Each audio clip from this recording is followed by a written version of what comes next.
rejection. Drop the clutch, pedal to the floor. Turn that giddy button to a lion's roar. Dream machine, racing queen. I'll take you wherever you wanna go. Let's blow this town, break the speed of sound. Tonight, we own the road. Dream machine, racing queen. You make my heart beat, you make my heart beat. Dream machine, racing queen. You make my heart beat, you make my heart beat. Rebel on the highway, blue lights flashing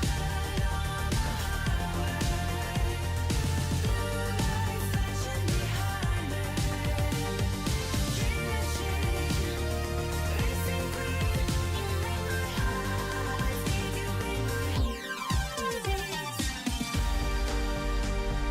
my heart beat.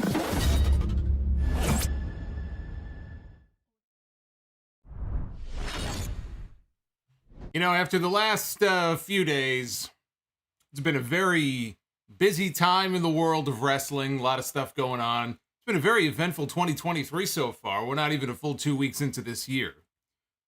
And it's nice to have a break from all the talk about corporate bullshit and about backstage stuff and about CEOs and boards of directors and sales and all of this just complete bullshit that has been going on. Topped off by a very embarrassing night for wrestling fans and wrestling media on social media last night.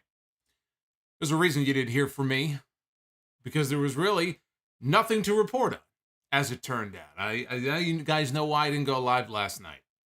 Even though everybody wanted me to, I said, you know, if there's something to talk about, we'll talk about it, but otherwise, we'll just wait and see what happens. And I was looking forward to tonight, because AEW was at the Kia Forum in Los Angeles, and I was looking forward to just a great night of wrestling. Let's talk about wrestling. Let's talk about the matches, right? It's like a week ago today, we were watching Wrestle Kingdom. We had a great Dynamite show in Seattle. Packed lineup on the show tonight, so I was looking forward to the show very much. And what AEW gave us tonight basically was a free pay-per-view. And AEW is in the middle of what has been an incredible West Coast run, because a lot of people were hoping that AEW would make their way out west, run some different venues instead of running the same places over and over again and running a lot of the places that they usually do out on the East Coast. And so they made their way out west. And if you look at the last few weeks of Dynamite, this company has been on a roll with this show, even if the numbers don't reflect it. Quality of these shows is up substantially from where things were even just a couple of months ago, where it felt like AEW had fallen into a rut.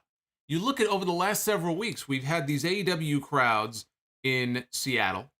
We had the crowd in Portland last Friday. We had the crowd in Los Angeles tonight. And we still have Fresno left to go next week. They're not done yet with this West Coast run.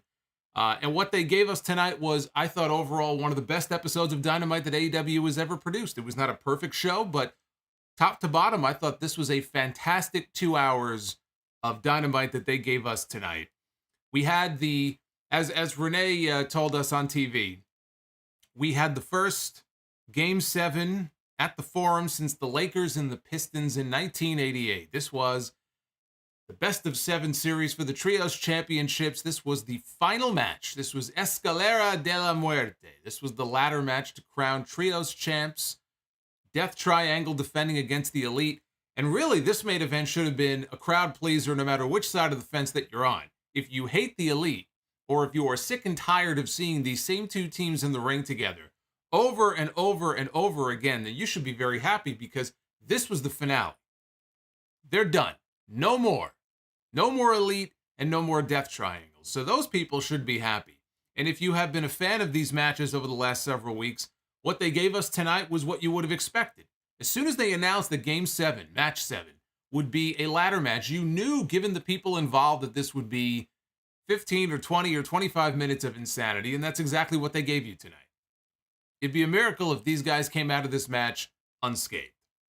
But in the end, when it was over, the Elite, predictably, are once again the AEW Trios champions. And this should be a surprise to absolutely nobody who has been paying attention, because it was always going to go back to the Elite. The Elite won the titles in September.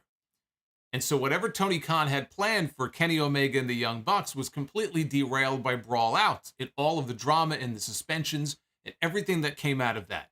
So when the Elite came back, you had to know that it was only a matter of time before they got their belts back. That was always going to be the outcome of this series. Predictable as it was, I thought they went out there and they had a kick-ass main event. You want to talk about kick-ass matches. That wasn't even the best match of the night, in my opinion. That wasn't my favorite match on this show. Oh, no.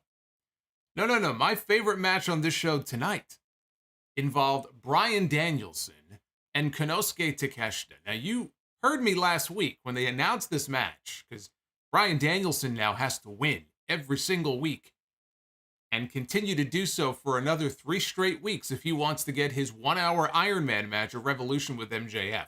It started tonight with Takeshita. When they announced that match last week, I got very excited because Takeshita has yet to have a bad match in AEW.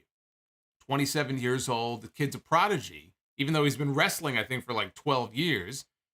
For me and a lot of people who weren't familiar with his work over in Japan, it's like he came out of nowhere over the last 18 months. Now he has moved stateside. He is a permanent resident here in the U.S. He is signed with AEW.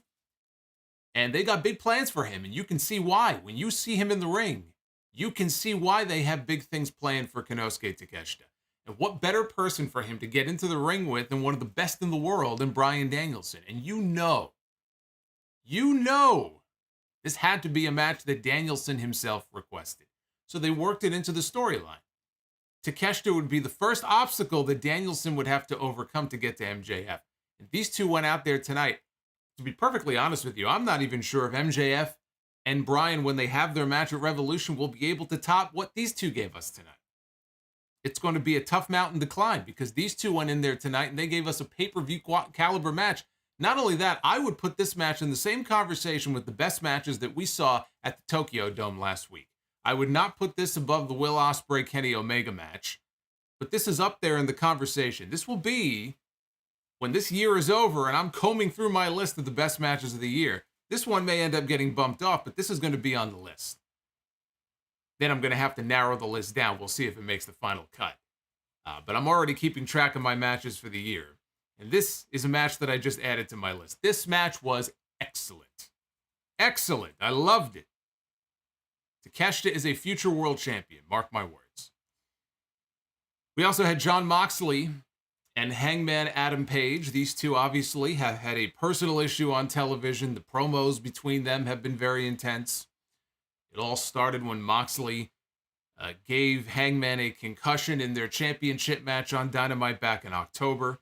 85 days later, Hangman was back in the ring tonight. They opened the show, and I thought they had a banger of a match.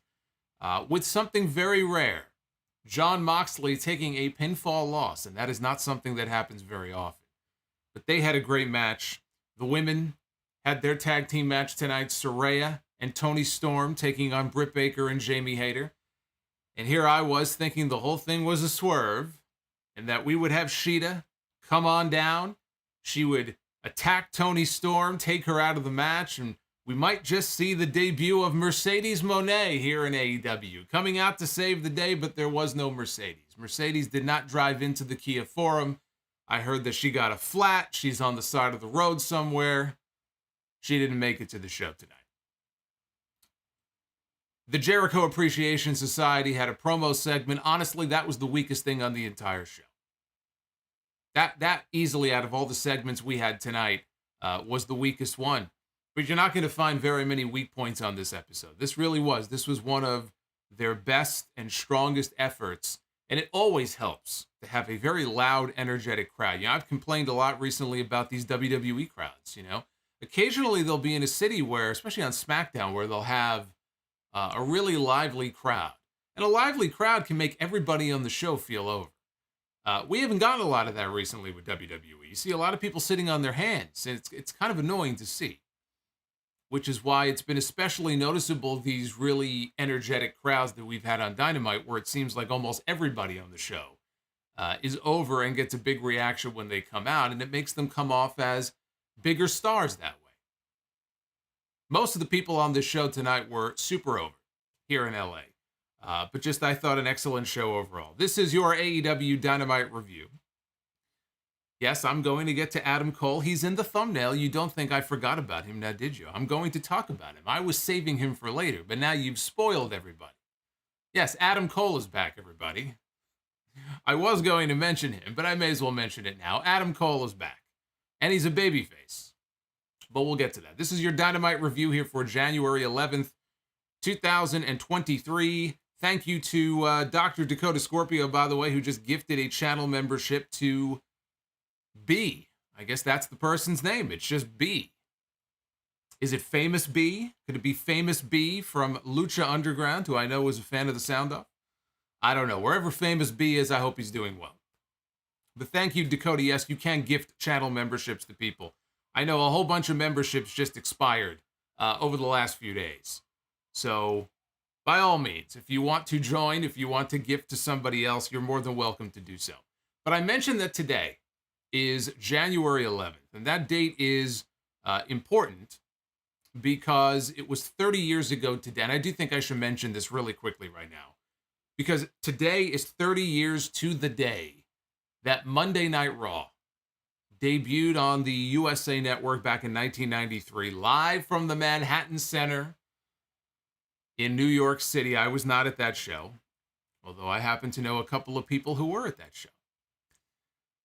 But I did mention to you guys, I know some of you were asking me, what happened to the watch-along that we were going to be doing today? We were going to be doing a live watch-along this afternoon for the very first episode of Raw, 30 years ago today.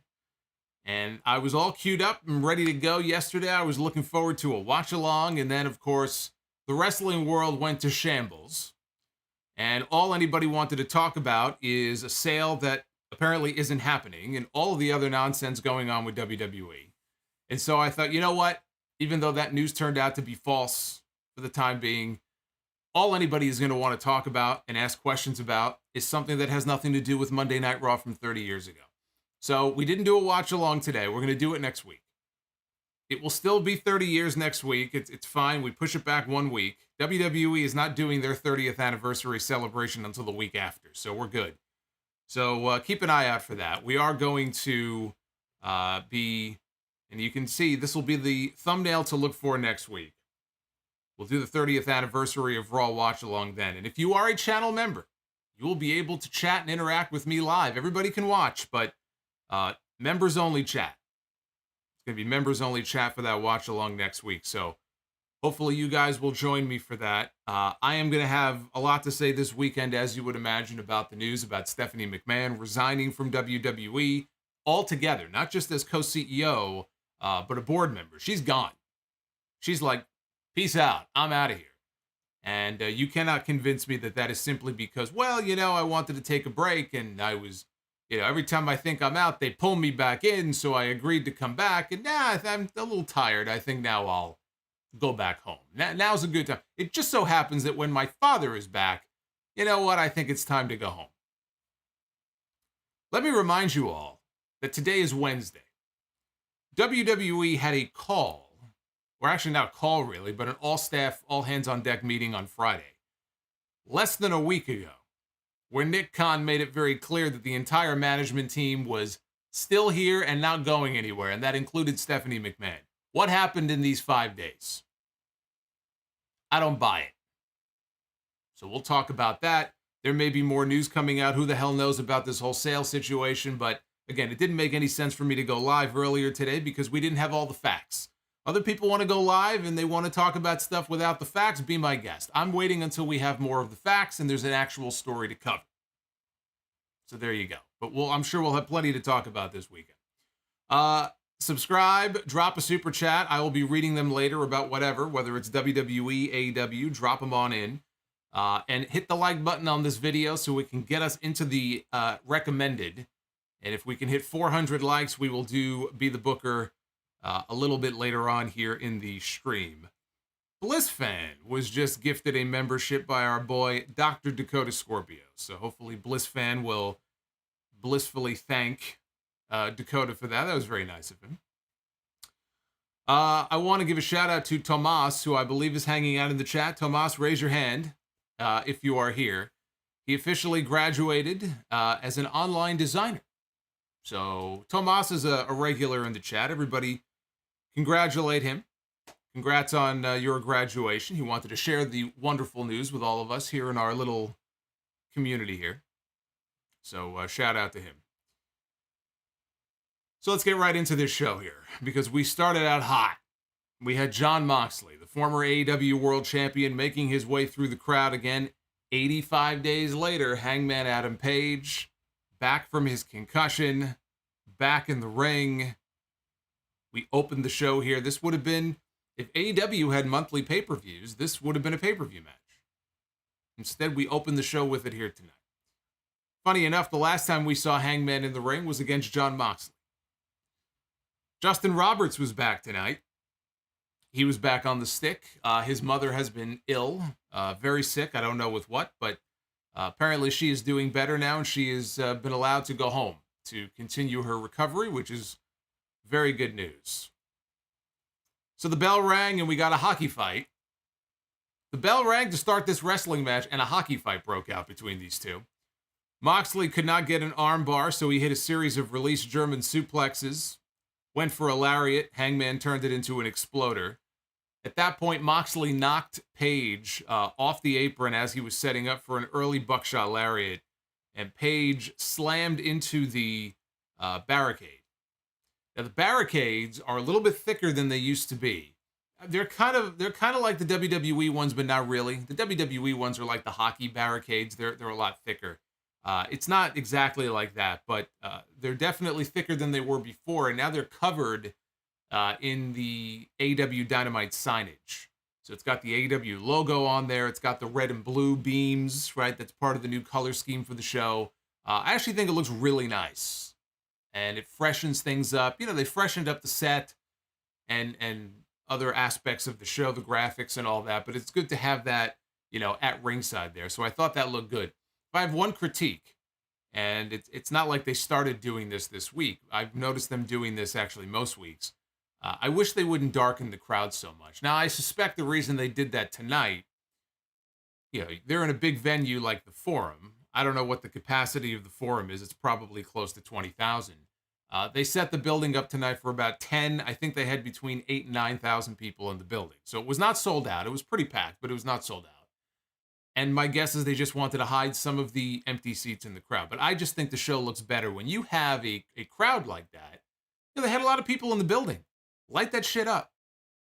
So I wish they would have, you know, not have dimmed the crowd as much as they did. But again, the signage at ringside, I think, looks very nice.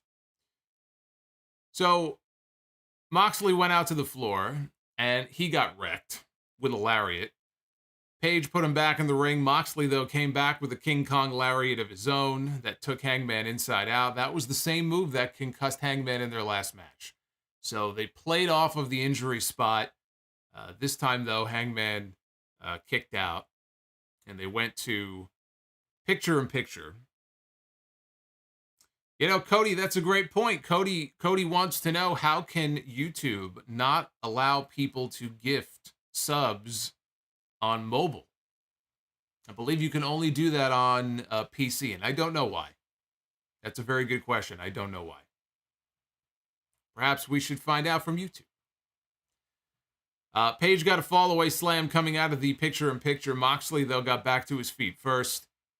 Hangman kipped up. He clotheslined Moxley in the corner, and he threw a hard lariat at Moxley, who ended up out on the apron. Page booted him to the floor, and then Hangman went up top, and he hit the Orihara moonsault off the top onto Moxley on the floor, which always makes me nervous. Every time I see him go up for that move, it always makes me nervous.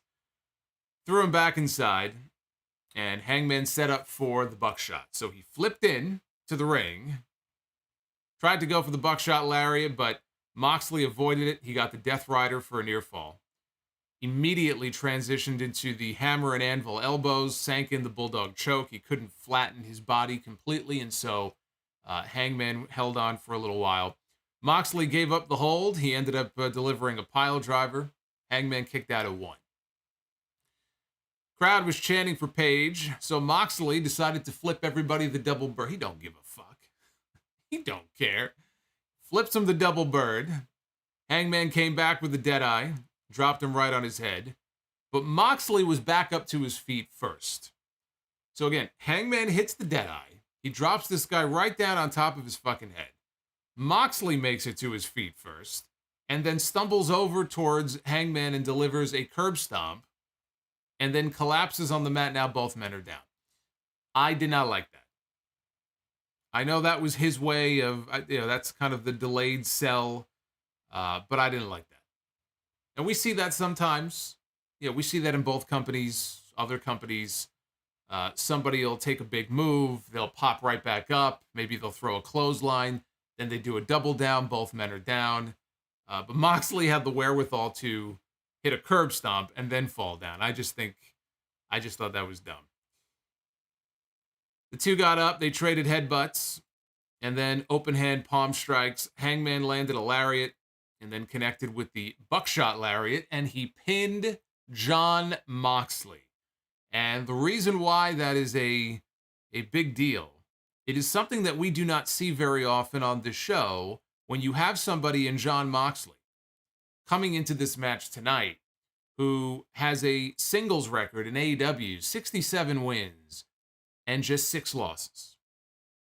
As I've said before, Jon Moxley does not lose very often. He went through the majority of 2022 without taking a loss. In the end, I think last year he took maybe 3.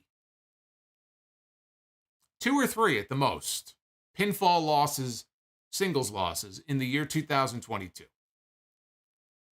So he is one of the most protected stars that Tony Khan has on that roster.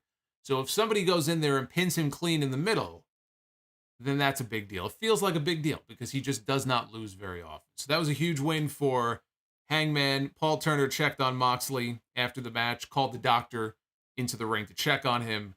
The story is Moxley, you could see him mouthing, "Where am I?" He didn't know where he was. They were selling it like he might have a concussion now. Hangman had this concerned look on his face on the outside.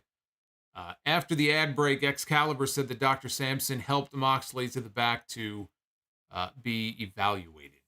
So this was a hot start to the show. I thought this was an excellent match. I love the intensity in the shots that they were throwing. Sometimes they throw these weak-ass looking shots. But they were laying them in. This felt like two guys that don't like each other. I like it when they can convince you, that these two might not actually like each other. It just makes it feel more like a fight, which is what this felt like. And my thought coming out of this with the angle they did at the end and Moxley teasing that he might be concussed, this might be their way of writing him off television for a few weeks to give him that break that he never got after what happened at All Out. And they put the title right back on him. It was a situation where whatever vacation he had planned, he never did take it. That was in September. We are now in January. So it's very possible that they did this because they want to give him a little bit of time off. I could be wrong about that, but that was my feeling when this was over. But this was great. Tony Schiavone was in the ring in the very next segment. And he said that he takes no pleasure in welcoming our next guest. And I loved how they did this because they wanted you to think that he was introducing MJF. Because they had a graphic earlier in the show that said MJF will speak tonight. So you knew he was coming on at some point during the show. And so you hear that and you think, okay, MJF is coming out. But nope, it was not MJF. We heard Adam Cole's music. And the place went crazy when they heard his music play. He came out to a huge reaction. From one concussion storyline in the previous segment, we come to a man who's been out for the last 6 months with a concussion. Here comes Adam Cole to the ring. It is great to see him back finally after all these months. He said it was story time, and he said that it was a good news, bad news situation. He said, we'll start with the good news. Said he's gained a newfound appreciation for being a pro wrestler. I'll bet he's gained a newfound appreciation for being an AEW roster member after the last 24 hours. He said that he gets to work for AEW, which he said was the best pro wrestling company on the planet, and he gets to be here in Los Angeles. Said it made him miss how much he missed being in the ring. He says he had a shoulder that was torn to shreds, and he had 2 serious back-to-back head injuries. He was seeing doctors. He was getting MRIs. He was having headaches. Said if he was in a car for more than 15 minutes, he would vomit, which sounds like me. If I ever ride in a car or a bus and I try to read something, I know this is different. I mean, he had a fucking concussion. This is just motion sickness. But if I try to read something in a car, I remember when I was young playing Game Boy. Now we have people in the chat. What's Game Boy? What is that? Game Boy or what was the Sega one? I forgot what the Sega one was. Game Gear. If I played that in the backseat of the car for more than a few minutes, I would get incredibly nauseous. So there are certain things that if I do in a moving vehicle, I get very sick. So in a way, I kind of know that feeling. But he said the worst part was the sleep. He would be very anxious, and he would wake up at 4 o'clock in the morning, and he would be pacing around, and Britt Baker would wake up, and she would ask him, what's wrong? And he said that he would look at her with a tear in his eye and tell her that, I don't know what's happening to me. But he said so many of the fans were there for him. He said he would read things every single day online about how I miss Adam Cole, and I hope he's recovering, and I hope he's getting better. I don't care if he ever wrestles again. I just want him to be okay. And he says that meant the world to him to read all of those messages like that. It meant the world to him. He said he gave the fans nothing for 6 months. And they were still there for him. And for that, he is eternally grateful, and he thanked them. So we got loud chants of Adam Cole. This is a total babyface promo. I was waiting thinking he was going to drop the other shoe on us because, he's been a heel since he came into the company. Even though the people always cheer for him anyway, I was waiting for it, and it never came. This was a total babyface promo here. He said the thing is, the bad news is that it's not for me. He said the bad news is for the AEW locker room because Adam Cole is back. And he said that he's not going anywhere. His career was not over. He thought for sure that he was finished. Instead, he stands before us to say, no way, I'm not done yet. He said he's been one of the best damn pro wrestlers on the planet for 15 years, and he will not stop until he is the very best. He said that he has not even scratched the surface with what he's capable of, which really, if you look at his AEW run, is 100% true. If we are just talking about his AEW career so far, I mean, you start scratching the surface. He hasn't even gotten the wrapping off the package yet. Right? The injuries took him out for all those months. We haven't seen him do hardly anything yet in AEW. Imagine having a healthy Adam Cole back with the roster they have, the kind of matches that he could be turning out. He says, this is a day where the new Adam Cole was born. He wants everybody to remember this day. This is an Adam Cole who will make a promise. One day, no matter how long it takes, there will be one man at the top of the mountain. And he said, Los Angeles. His name is Adam Cole, baby. And he let the crowd do the Adam Cole chant there at the end. It is great to see him back and healthy again. A healthy Adam Cole is a huge addition for Tony Khan to have on his roster. And if you remember when I did the prediction show a couple weeks ago, I did my predictions on New Year's Day. And I said that one of my predictions was that we would see Adam Cole return to the ring early this year, and that he would be the one to take the TNT Championship from Darby Allin after Darby Allin beat Samoa Joe, which he then did, to become the new TNT champion. Now that I see that he's back as a babyface and not a heel, because I was thinking that would be Adam Cole as a heel, I don't know that they're going to have him be the one to beat Darby. I do still think he will be the TNT champion this year. But as I look at this Adam Cole, as over as he was, I could see Adam Cole challenging MJF as early as Double or Nothing for the AEW World Championship. Double or Nothing, not Revolution, All Out later in the year. If Adam Cole is going to be a babyface and he's going to be as popular elsewhere as he was tonight here in LA, forget the TNT title. He could challenge easily for the AEW World Championship. I don't think he'll be the one to beat MJF, but could I see him as a challenger on one of the pay-per-views in the main event? Absolutely. But I still feel like before this year is over, it might not be from Darby, but I feel like before this year is over, he will have the TNT title. I feel like he will have gold.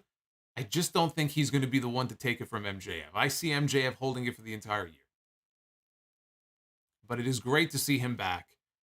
You never know, with these concussions, recovery-wise, with everybody, it's different. And the fact that he said he was dealing with two, not just one. See, that's news to me, that he had two back-to-back serious head injuries. And maybe he did have one, I just forgot.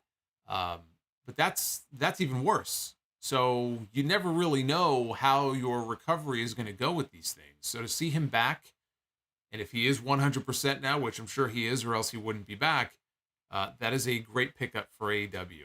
And as far as him being a babyface, I'm fine with it. I think it's actually the right move. The crowds were cheering for him anyway. He comes out, they sing his song, they do his chant, they do the boom, right? I mean, they already love this guy. So why fight it? Why fight it? Bobby Fish is gone. Kyle O'Reilly is not going to be back for a while. He just posted on Instagram. Apparently, he's dealing with some post-surgical setback. I think it has to do maybe with his diabetes. So he's not ready. He's nowhere near ready to come back. I don't know when he does come back if he'll even be with Adam Cole. Whatever plans they may have had for Adam Cole, Bobby Fish, and Kyle O'Reilly against the Elite went out the window. So he's by himself.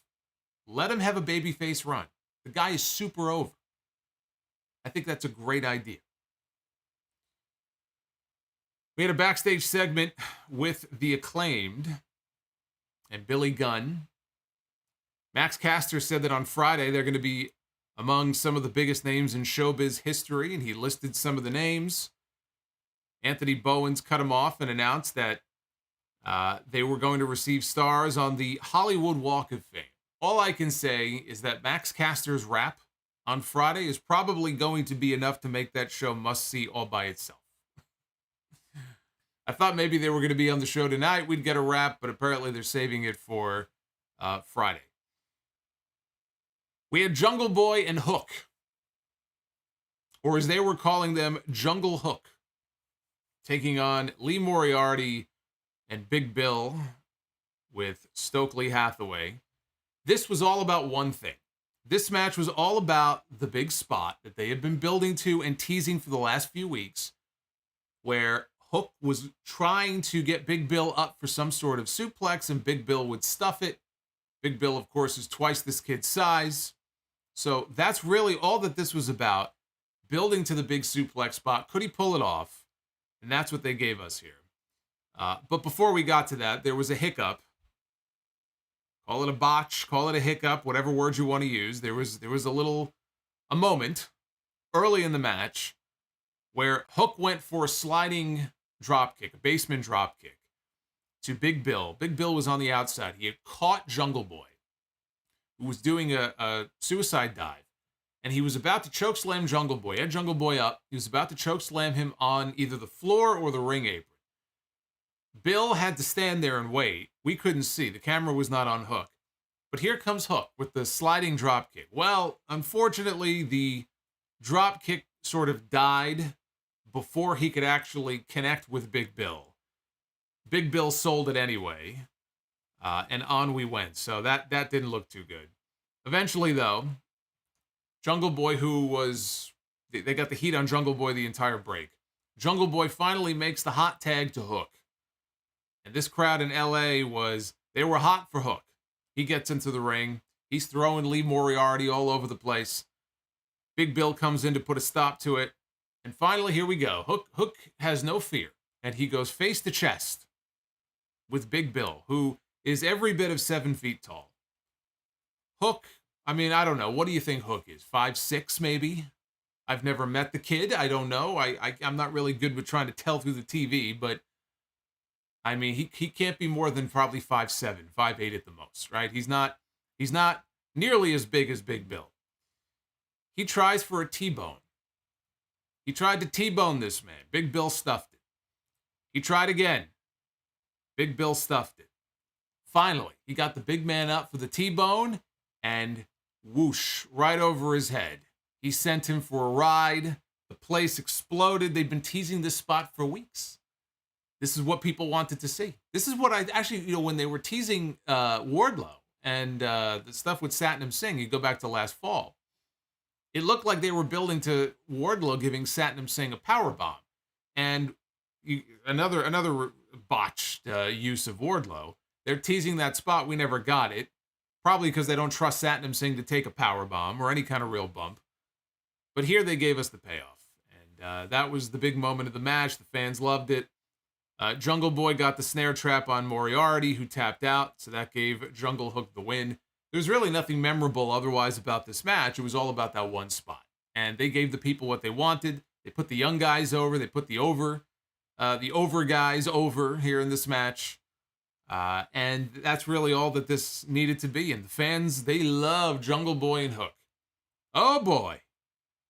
Did these people love Jungle Boy and Hook together here as a tag team? Half the females in the crowd are now pregnant after this match.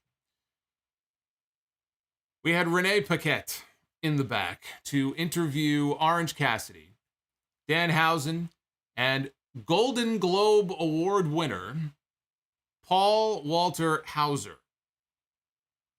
No relation to Doogie, I assume. Cobra Kai, right? Was that Cobra Kai? Is that where he's from? I'm not a big Paul Walter Hauser guy, but from what I understand, I believe he's on Cobra Kai. I really should watch Cobra Kai, shouldn't I? I've heard nothing but good things about Cobra Kai. I should probably watch that show.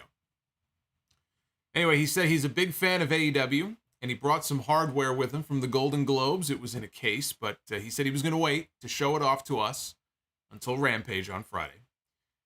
Hauser asked Orange Cassidy if everything was cool with him and the best friends. Everything cool with you and Trent and Chuck? And at that moment, Trent and Chuck showed up. They arrived.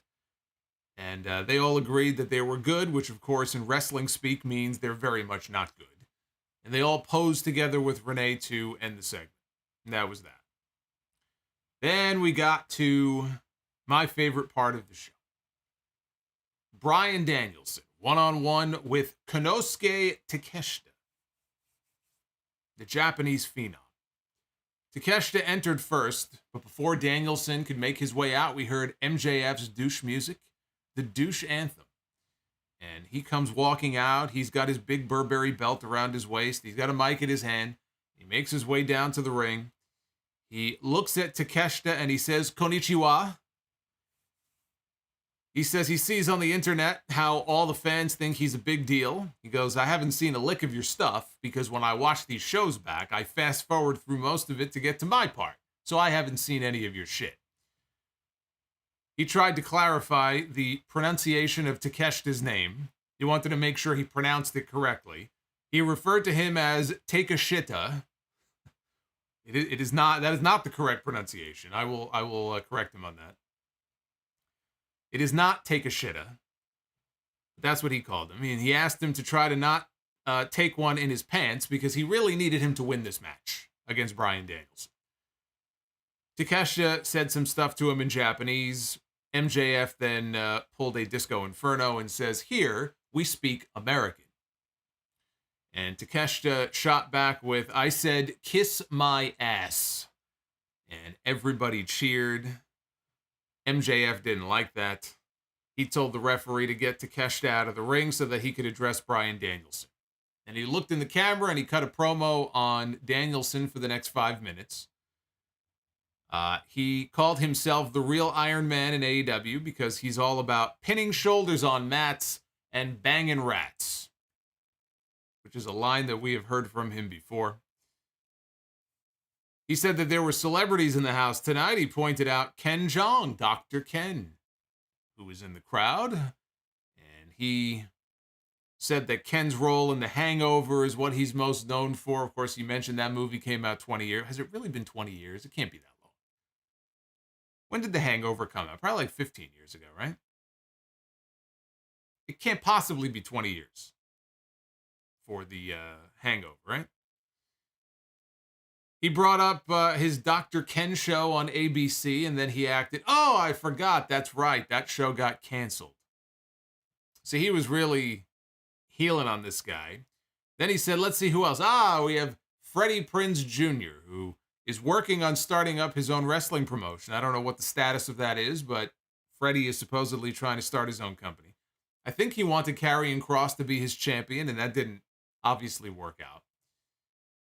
I hear CM Punk is potentially going to be available soon. Maybe he can make CM Punk his first champion in whatever he calls his new company. So he pointed out Freddie Prinze Jr. in the crowd. He says, here's a guy that is remembered best. What was the movie he mentioned? She's All That, right? He goes, of course, I don't remember that because I was born in 1996. I thought he was going to mention, I Know What You Did Last Summer. When I think of Freddie Prinze Jr., that's what I think of. I think of I Know What You Did Last Summer. I was all about that, by the way. And then the sequel came out. It had Brandy in the sequel. Remember Brandy? I'm dating myself here. Anyway, he says that Freddie is known for playing a supporting role to a CGI talking dog. He said Freddie was nothing but a Scooby-Dooby douchebag. And MJF said that there would not be a 1-hour Iron Man match because Danielson would let the fans down. And then he went to go do his closing line, and Danielson's music played, and Danielson just gunned it to the ring. MJF waited until just before he got into the ring to bail, and he sprinted to the back. He sprinted all the way to the stage, like he was ready. He was getting ready for the Olympic Games. I did love MJF picking on the celebrities. I thought that was very good. I enjoyed that part of it. I enjoyed him going after the celebrities. So then we get to the match. And Takeshita put Danielson down with an Undertaker-esque flying clothesline, which Excalibur called the Takeshita line. I guess that's officially what he calls it. It's like a Steiner line. Danielson had some blood on his left shoulder as he and Takeshita were trading chops heading into the picture-in-picture. We had a huge Blue Thunder Bomb by Takeshita. Danielson came charging at him out of the corner, and just a beautiful Blue Thunder Bomb. Takeshita just spun him around, slammed him down, only got a near fall, which is customary, unfortunately, for the Blue Thunder Bomb. That's why I was really happy to see Sami Zayn win a match with it when he beat AJ Styles all those weeks ago, right before AJ broke his ankle. They went to a picture-in-picture. When they came back, Takeshita was giving Danielson a lariat off the top rope. And Danielson countered after that with Takeshita was trying for a powerbomb. And Danielson, they got to the ropes. He ended up taking Takeshita out over the top rope. They both tumbled out over the top to the floor. Danielson got up onto the apron. He jumped off. It looked like he was going for a head scissors takedown. They botched it. I don't know who screwed it up, but they fell very awkwardly. And it looked like Danielson may have hurt his knee. He was favoring the knee when he got up. He was holding it. He's probably fine. He finished the match, but it's scary. I just mentioned AJ Styles. He was at a live event and he got thrown out of the ring and he broke his ankle. And now he's probably going to miss WrestleMania. So it's just one of those things. When I see that, you kind of you wince and you're like, shit. Hopefully he's okay. So he should be fine. Takeshita then immediately took him and delivered a brainbuster on the floor. That looked brutal. He rolled Danielson back in the ring. Takeshita went for the Senton Atomico from the top rope, not from the corner, but like right in the middle of the ring. Jumped up onto the top rope. He got some real good height on it, but Danielson got the knees up on landing. And then he applied the label lock. Takeshita was fighting it. Danielson transitioned into a different submission, but Takeshita managed to get his foot on the bottom rope. We got yes kicks from Bryan. Takeshita caught the finale kick, rocked it with a forearm. Danielson came back with a hard forearm of his own. They traded them back and forth, and Takeshita turned him inside out on a lariat. Takeshita hoisted Danielson up, and Danielson tried to counter into a victory roll, and Takeshita was like, fuck that. He held on to him, and then he just dropped straight down and dropped Danielson right on the back of his neck. Then he followed through with a delayed bridging German suplex for a close near fall. This whole sequence was great. Scary, but great. The people were eating this up. Takeshita blasted Danielson with a forearm shot to the back of the head. Or really the neck. Suplex Danielson overhead, but Danielson landed on his feet. Danielson hit the running knee on Takeshita, only got a near fall. He hit the Busaiku knee, but only got 2. And so then Bryan fired up. He grabbed the arms, stomped his head several times, put the Regal stretch on him, and he was already out. Aubrey Edwards calls for the bell. We got the ref stoppage. Danielson wins. What a fucking war this match was between these two men.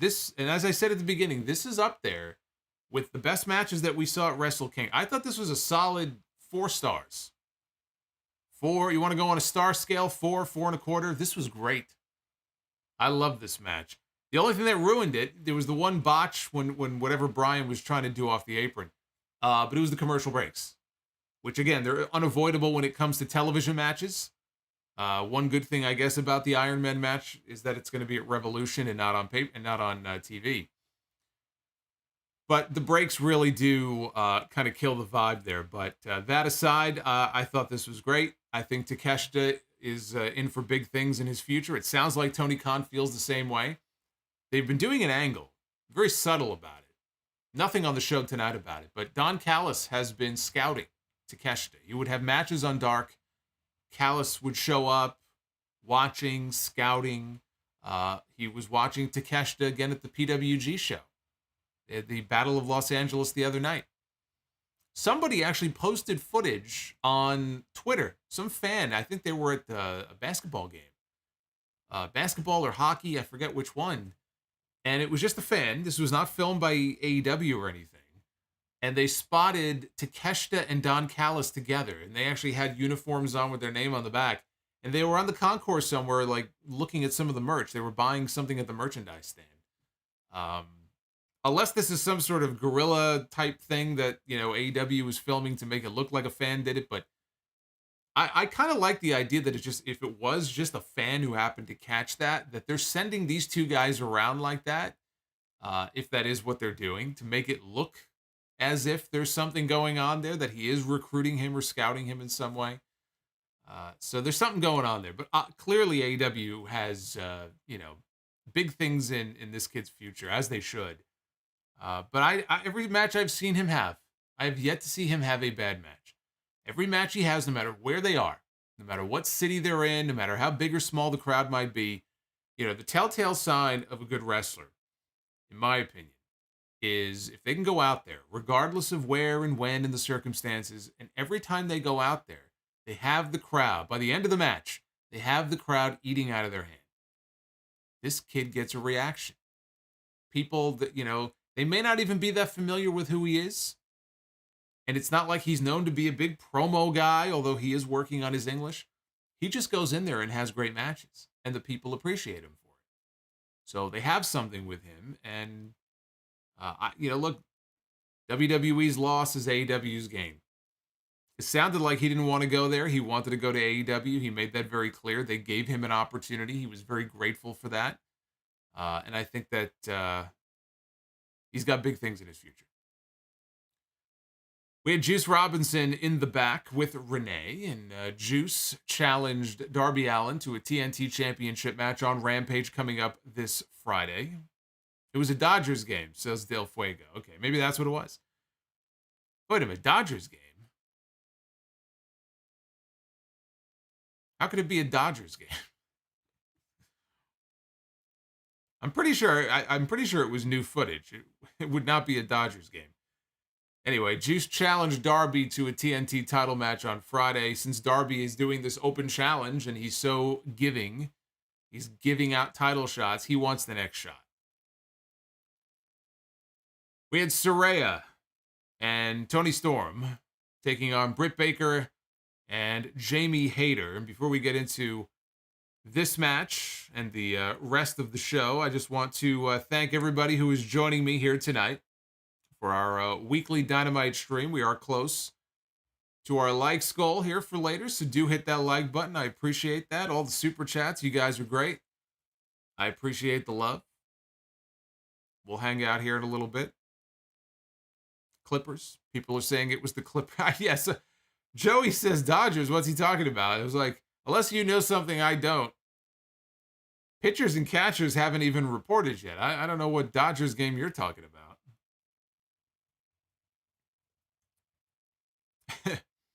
Pre-spring training, I guess. I didn't even know that was a thing, but anyway. Saraya and Toni Storm. This was only Saraya's second match in 6 years, and her first match on television in about the same period of time. And I just felt like, when this was over, for her first match on television in so many years, and her first match on AEW television, right, not non-pay-per-view, this should have felt like a much bigger deal. And this didn't feel like a big deal at all. Saraya was not the star in this match. Toni Storm was not the star in this match. Jamie Hayter was the star of this match. Jamie Hayter continues to be over no matter where she goes. The crowds love her. They love chanting for her. I mean, what's not to like? She's been great. But I felt like this should have been a bigger deal. And it didn't come across to me that way at all. Hayter started things out. Did she start things out with Toni Storm? I believe she did. Toni Storm was like glowing. I don't know what spray tan that was, but like they were in each corner. And it was like she was radiating out of they're in LA, I guess. Maybe they were out by the beach. I don't know. But anyway. So the thing about this match here with Storm and Saraya is, as over as Jamie Hayter was, right? And like I said, she is every week. It was more noticeable here. I wouldn't say that Saraya and Toni Storm, it's not like they were being booed out of the building or anything like that. They were getting a reaction. But the crowd was not overly enthusiastic for these two. And I think part of it has to do with the story. If you remember the segment they did with Hikaru Shida, they made Shida, when Saraya picked Toni Storm to be her partner, they made Shida out to look like a second-class citizen. She looked completely second-rate. And people like Shida.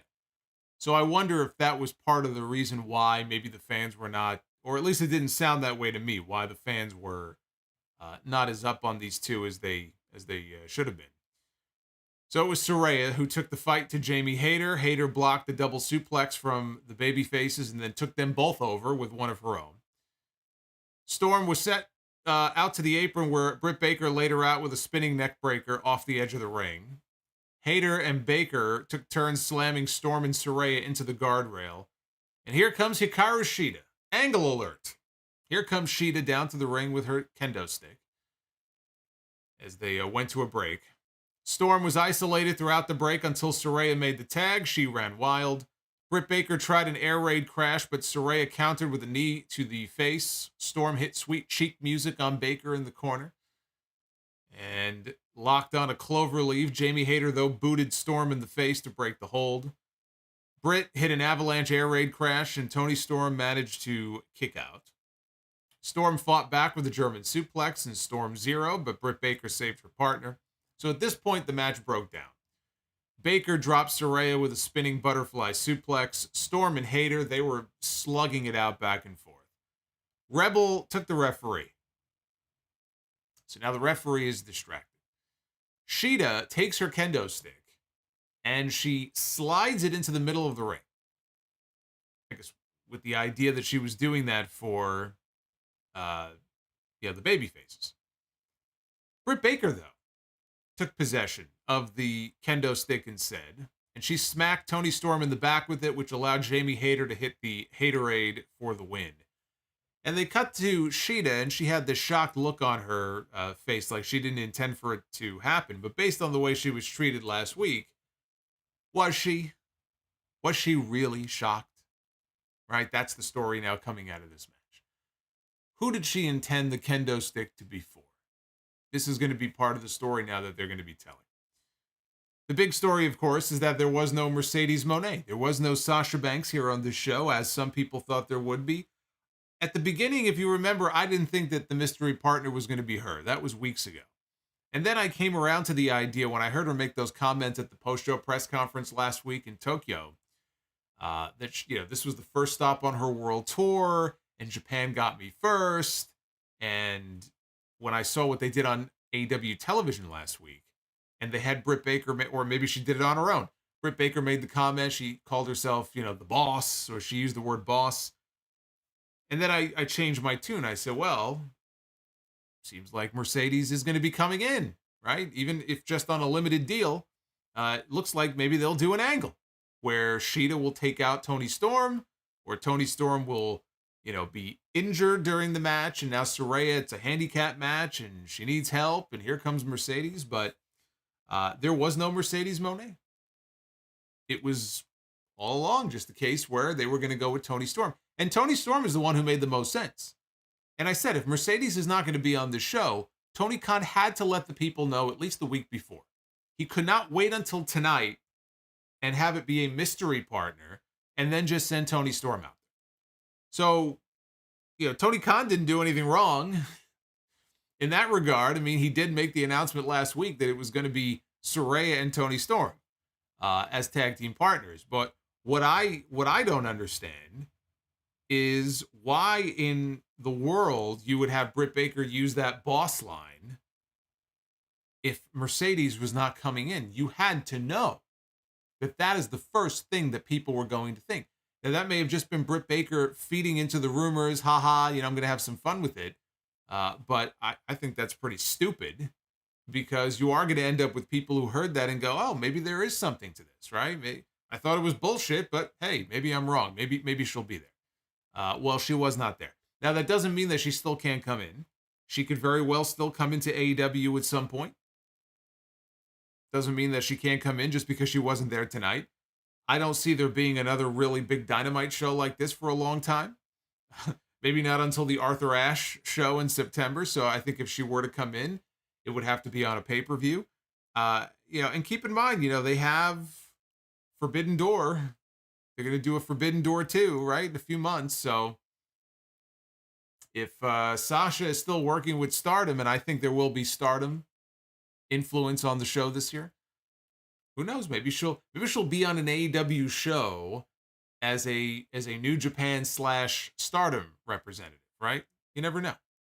I don't know when her deal ends. Her deal is going to go at least through April. I don't know if it goes longer than that. So, but she was not there tonight in LA. We had the Jericho Appreciation Society out next for what I thought was easily the weakest segment on the entire show. Chris Jericho, Daniel Garcia, Sammy Guevara, Matt Menard, Angelo Parker, Jake Hager, Anna Jay, Ty Mello, Mr. Dynamite, Andre Israel, Turtlehead, Beowulf, Claudio Constantine, Dr. Dakota Scorpio, Deep Delicious Chicken and Turkey with Flavor, Sports Things Shows, Conor McGregor Fans, B, Tuxedo T Servo, Aaron Banks, Quizzical One. These are all members of the Jericho Appreciation Society. This fucking group just gets bigger and bigger and bigger and bigger and bigger every week. Half our chat, I think, is part of the JAS. It's like the never-ending list of people. How big is this fucking group? Jesus Christ. So they all make their way out. Notice I didn't include myself in there. I am not part of the Jericho Appreciation Society. Parker said that they are the Saints of Los Angeles. And Matt Menard asked the crowd if they wanted to know what makes his nipples hard, and I sat here and said, no, actually I don't. But he said that it was Jake Hager powerbombing Ricky Starks through a table a few weeks ago. Jericho said that this has been one of the biggest weeks for the Jericho Appreciation Society. It's right, the new NWO. Yeah, this is when the NWO added Vincent and Brian Adams and Michael Wall Street and the popcorn guy and up in the balcony and the ice cream man and the bathroom attendant. It's ridiculous. You wonder why the NWO died a death. He said the Jericho Appreciation Society invaded PWG's Battle of Los Angeles, which they did. They showed up as a surprise, which was actually pretty cool the other night. And Jericho, of course, sucked up to the crowd and in his post-match promo and said that PWG is the modern-day ECW. I will say that there is no such thing as the modern-day ECW. ECW was, for what it was at that time, as crazy as it was back during that time, the Wild West, there's only one. For better or worse, there's only one ECW. Everybody else that's come after has been an imitation. But he said they invaded PWG the other night. He said Ricky Starks was powerbombed through a table. Action Andretti was sent back to the minor leagues. He said, we win again. The Ricky Starks experiment is over. That brought out Ricky Starks. He came out on stage with Action Andretti. Starks said that he was looking at a bunch of idiots who couldn't get the job done when they put him through a table. Jericho told Andretti to go back to the minor leagues. Andretti told him to shut the hell up. He said, before I come and take that baseball bat and shove it up your ass. Garcia told Andretti not to disrespect Jericho like that. Andretti said that he didn't know Garcia's babysitter, Sammy Guevara, gave him permission to speak. And Andretti questioned if Sammy is a good example to follow when he can't even keep control over his own wife, or where her hands go. Andretti said that Ty Mello's hands were between his legs, which is true. She gave him a low blow. So he's not lying when he says that. Garcia said that he was once young like Andretti, but he's on top of the world now that he is a sports entertainer. Stark said that it's not about JAS Hole 1 or JAS Hole 2. He told Jericho it's not about him. Step aside. I want to talk to the guy standing behind you. And Jericho moved over to the side, and behind him was old purple bucket hat man, Jake Hager. He was standing there with his stupid hat, which is now more over than he is. We've seen Chris Jericho, by the way, get over a scarf, a plant, a list, and now he has helped get a hat over. It's not his hat, but now we have a hat that's more over than Jake Hager has ever been in his entire career and will ever be. So he called him Gilligan, said that he has a stupid hat. Stark said that Hager used to be a great amateur wrestler and has become the village idiot since joining Jericho. And then he mocked his lisp. Stark said that he wants Hager in a match on Dynamite. Excalibur, this was hilarious. Let me stop here. So I'm watching this segment, and he is challenging Jake Hager to a match and waiting on his response. Excalibur wisely jumps in here and says, well, Tony Khan's already made the match. Yeah, because before this segment, they already announced that on Dynamite next week, Starks is going to be wrestling Jake Hager. So then they send these guys out there in the very next segment to have Ricky Starks challenge him to a match that's already been made. So that was a fail. Hager said that he likes his hat, but he wears a lot of hats, including one that says undefeated MMA fighter. He said he was going to slap your face off of your face. Owen Hart would approve of that line. Stark said that he would help Hager with his speech impediment because he would be in the ring with somebody who is absolute. I thought this was lame. We've seen Ricky Starks come out there and light it up on the microphone. This was not one of those nights.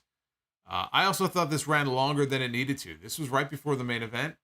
Main event got about 15 minutes, 15 minutes. You could have given the main event a few extra minutes by cutting this segment a little bit shorter. The one good thing, though, it was good to give Starks and Andretti mic time. I didn't think this was his best segment, but the fact that they continue to feature him on the show, I'm talking about Starks now, and give him mic time is a positive. I said that's what Tony Khan needs to do. If you're going to push Ricky Starks, be consistent with it. Push him consistently. He has to be on TV every week. Put a mic in his hand, right? That's his strong suit. So far, so good. I hope they continue doing that. But then it was time for the main event. It was time for Game 7 here in this best of 7 series for the Trios titles to take us home.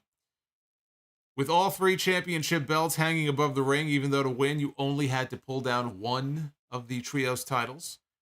This was Escalera de la Muerte, the ladder match between the Elite and Death Triangle. Kenny Omega came out with the IWGP United States Championship around his waist. Don Callis came out with the Elite, but he sat in on commentary for the match. This was the insanity that you would expect. This was the finale, so you knew they were going to go balls out for this one. Omega hit a flip dive and crashed through a table that was set up on the floor when Pac moved out of the way. So Omega crashed and burned. Then they immediately cut to a different part where Matt went up top and dove onto Pac to put him through another table.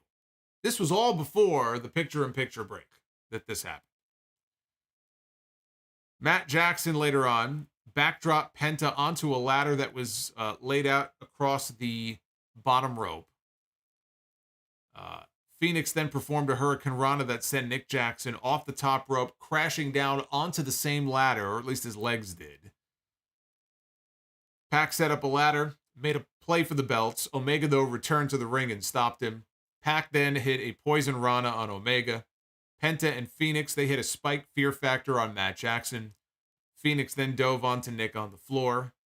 Later on, we had Matt performing a series of Northern Light suplexes on Phoenix that culminated with one onto a ladder. Nick Jackson performed a 450 splash off the top rope. This actually, I would say this was the craziest spot of the match. And we had a one-winged angel later on from a ladder down onto the mat. This was the, in my opinion, more dangerous, crazier spot. Nick Jackson is up on the top rope, and he does a 450 splash from the top rope down to the floor through Penta, who is laid out across a table. And when you do a move like that, and whatever you think of the Bucks, they've been doing this for a very long time. They know what they're doing when it comes to these insane, high-flying moves. There's very little margin for error on a move like that. To do a move like that to the floor is dangerous enough. When it comes to a table, how is it going to break? Is it going to break? Are you positioned exactly where you need to be? They're very close up to the barricade. So many things can go wrong. So, in my opinion, this was the most dangerous spot in this match. But honestly, 90% of this match was crazy, insanely dangerous spots. But this one I thought was the craziest of them all. But he hit it. It looked good. Matt made a play for the belts. Phoenix tried to stop him, but Matt kicked him away. Alex Abrahantes came into the ring, and he pushed the ladder over, which sent Matt Jackson all the way down throat first across the top rope. Brandon Cutler then ran in. He cold sprayed Alex in the face, and then Kenny Omega caught poor Alex with a V-trigger, took him down. Omega then set up a ladder, started to climb. Pac, though, showed up, and he hit Omega's hand with the now infamous ball-peen hammer of doom. I thought we were done. With the ball-peen hammer. At least we were done with it as far as the matches where pinfalls were allowed. Because once somebody kicked out of being hit in the head with a fucking hammer,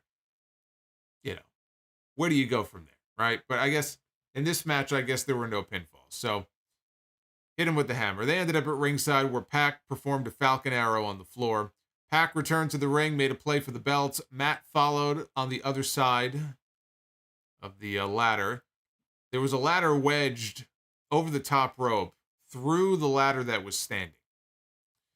Penta climbed up, and he gave Matt Jackson a pile driver on one of the ladders. And then he promptly fell to the mat and rolled out to the floor. Kenny Omega, when Phoenix was going for the belts, Kenny Omega caught Phoenix, and he gave Phoenix a one-winged angel off the ladder all the way down to the mat, which the crowd lost their minds for. Pac, though, went for the Black Arrow, but on the way down, Omega got the knees up. And then Kenny Omega from there climbed the ladder. He pulled down one of the belts to win the match for his team. So the Elite celebrated their Predictable win to close out the show. And I say predictable because, as I've been saying all along, this was designed for the Elite to get their belts back. This was Tony Khan getting the train back on the tracks. Whatever the plans that he had for these three guys were back in September, now they're back to square one. Right? They won the trios titles at All Out. They didn't have a chance to defend them. And now it's like pushing the reset button, and it's like we're back to Labor Day weekend. And now the Elite have their belts back. They are officially first ever two-time. Already we have two-time trios champions here in AEW. And it looks like, the House of Black would seem to be the most likely, I think, first challengers for the titles. And the House of Black and the Elite, I think, would be a great feud. The question is, do you see the Elite losing the belts so soon after they've won them, or are they just going to mow through the House of Black, which is not exactly something I would like to see. But they would seem like the likeliest challengers, I think, for those titles. So I thought this was one of the best episodes of Dynamite that the company has produced. I thought top to bottom, it was all action. We had a hot crowd that made for a very fun, energetic atmosphere. It always helps. It just helps make everybody on the show feel like a big deal. When people are there and they are losing their minds for Hook, they're going crazy for Jungle Boy, they're going crazy for Takeshita, they love Bryan Danielson, they're cheering for the Elite, they love Death Triangle, they love Jon Moxley, but then they booed him because they love Hangman. In front of this audience, Tony Khan has a roster full of people that are over and are very popular. And now the next step for them is to take the show on the road. And he has been talking recently about the fact that there's a lot of talent in the company that want to do live events. They don't necessarily want a WWE kind of old school style live event schedule, but it looks like in 2023, AEW will begin doing house shows at some point. And taking their show on the road and expanding into new markets, which is something they're going to have to do if they want to try to grow the company. And that would be the next logical, step for them to do. But again, I thought this was just an excellent show. And they have a lot of momentum right now. I know it's not reflected yet in the ratings. They did not do a good number last week. I'm very curious what number they do this week. But honestly, regardless of the number, I'm just happy that they have found a rhythm again with this show. They lost their way there for a while. It was very inconsistent. But the last several weeks have been just a hot string of shows. And again, with all of the bullshit that has been going on, for me, it is a welcome change to be able to sit down and actually watch a wrestling show and have some great wrestling. It's fun to watch. It's an easy 2 hours to breeze through. WWE, the best story they have going right now is the Bloodline, which makes SmackDown, the A show for them. Raw has been just a fucking slog to get through. Unfortunately, Raw has slipped back into its old ways. And after that show that we had on Monday, which I thought was fucking terrible, it was nice to come back and have a show like this tonight. So, Rampage on Friday night, we have the Kings of the Black Throne, Malachi Black and Brody King. Yeah, I was doing the stream on Friday. You guys were watching Rampage while I was streaming after SmackDown. And I had people in the chat going, "Oh my God, they changed the name of the House of Black." And I said, why would they change the name of the House of Black? That doesn't make any sense. And I had people saying, "Oh, they're calling them the House of or the Kings of the Black Throne." No, the Kings of the Black Throne is their tag team name. That's what Malachi and Brody King are in PWG when they wrestle on the Indies. They've always used that name, even in AEW. So the faction, just to clarify that little discussion the other night, they are still very much the House of Black. But when they are doing a tag team match together, they call themselves the Kings of the Black Throne. So they're going to be taking on Eddie Kingston and Ortiz. Ruby Soho and Willow Nightingale take on Anna Jay and Ty Mello in a street fight. I mean, I like Ruby and Willow. I think Willow is great, but I don't know. That's either going to surprise me in a good way, or it's going to be a complete clusterfuck. The Acclaimed are going to get their star on the Walk of Fame, and then we're going to hear from Paul Walter Hauser, and maybe he'll show off his Golden Globe or something. I don't know. He could keep his Golden Globe in his pants. I have no interest in seeing it. Darby Allin will also defend his TNT title against Juice Robinson. Dynamite next week, we have 2 matches announced so far. Jake Hager takes on Ricky Starks, but the match I am looking forward to, we had Danielson and Takeshita this week. Next Wednesday on Dynamite, we have Bryan Danielson going one-on-one with Bandito. That is going to be great. See, there's the answer right there. We've been wondering, where is Bandito? Where is Bandito? Bandito was actually wrestling last Wednesday. He was wrestling on Dark Elevation. So now we actually have him back on the main show, wouldn't you know? So Bryan Danielson and Bandito is going to be fucking great. That is going to be great. Let's take a look at the Twitter poll. A resounding 80% thumbs up. And look at that. You can see the enthusiasm just in the vote count. We've already got over 1,600 votes. Last few weeks at this time, 90 minutes after I've posted it, we've last few weeks, probably, this is one of our new super chats. Shout out to Chris, man. Hey, look at Kevin Owens. That was me on Monday night watching that show. But usually last few weeks around this time, we've been hovering at like 600-700 votes. We already have 1,600 votes. So there you go. At Solomonster on Twitter. Thank you, by the way, all the new follows with all the news that's been going on. I'll tell you what, all this WWE news has been good for my follower count on Twitter. I'll say that. So thank you for all the new follows. And let me tell you, with all of the breaking news that's been going on, there's not a moment's peace, by the way, for anybody who is covering wrestling news. There has not been a moment's peace with everything that's been going on. Now would be a good time to follow me on there. So at Solomonster, if you are still on Twitter, I know some people have abandoned ship, but if you are still on there, that is the place to go to follow all the action. Speaking of action, let's get to your super chat action.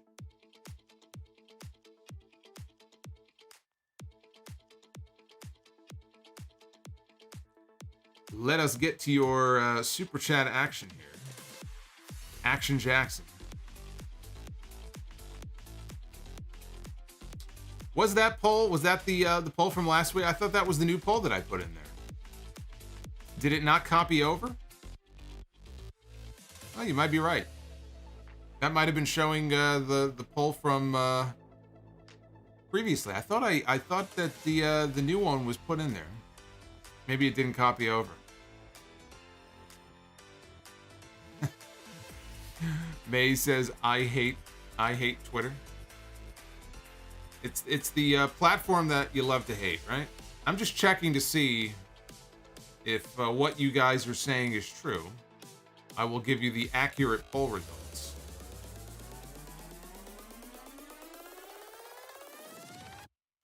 Yeah, you're right, but you know what? The results aren't that different. So that was last week's poll. We are at 1,300 votes so far, and we are actually at 82%. So that means last week's show was an 80% thumbs up. And so far, tonight's show has 82% thumbs up, 9% thumbs in the middle, and 9% thumbs down. So that's an even better score than last week. How about that? There you go. Thank you for pointing that out to me, by the way. Shout out to Ed Swoggle. He just became a Sound Off superstar. What's going on, Ed? Ed is one of the good ones now. He's one of us. Ed is part of the cult. All right, Jackie Fowler with a pair of super chats says bold AEW predictions for 2024. Sting challenging Darby Allin in a title versus career match for the AEW World Championship at All Out. That's pretty bold. That's bold enough that I don't think that's going to happen. But Jackie says also bold WWE predictions for 2024. Vince McMahon ousted again, either CM Punk or John Cena against Stone Cold Steve Austin in Austin's retirement match with Jim Ross on commentary at WrestleMania 40. So Jackie's looking all the way to next year. Looking past this year and going all the way to next year. I wouldn't hold my breath on that. Hey, Queen Fire Panda. Queen Fire Panda coming in with the super chat, $20+ dropping some love here on the stream. I love it. I love it. Dr. Dakota Scorpio. Hi, this is your tribal chief, the head of the table, Roman Reigns, and you're watching WWE on Disney. It could happen. It could happen. We could see Sami Zayn popping up on The Sweet Life of Zack and Cody. Is that still a thing, right? Isn't that on Disney Channel? Liquid Shirring and Dynamite needs to be redeemed. Unleash Miro. Well, apparently whatever they give Miro, he's not interested in.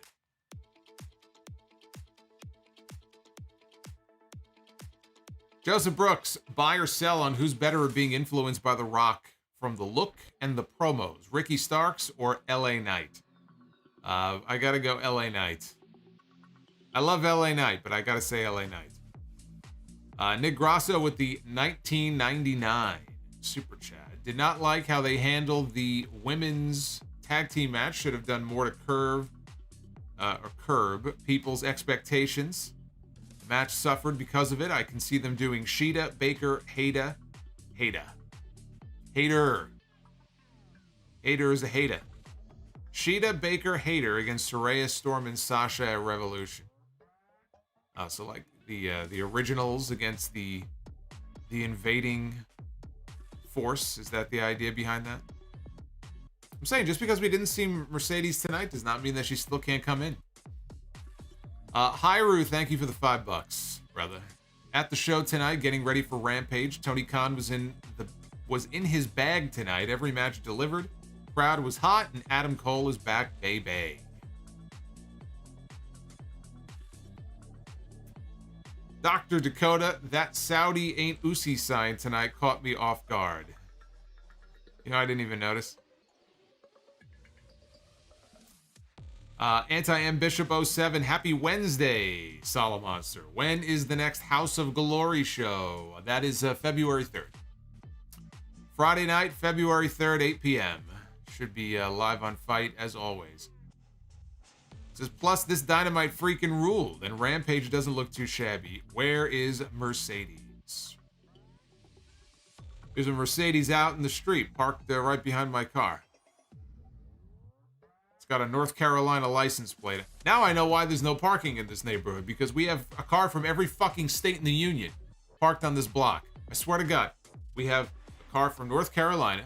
There's a green license plate. I'm like, green? Where the fuck is this guy from? Vermont. All right, so we got Bernie Sanders parked down the block over there. We got North Carolina this way. We have South Carolina at the end of the block. We have 3 people from Florida. There's a Georgia plate, a Pennsylvania plate, and a New Jersey plate. No wonder I can't find a place to park.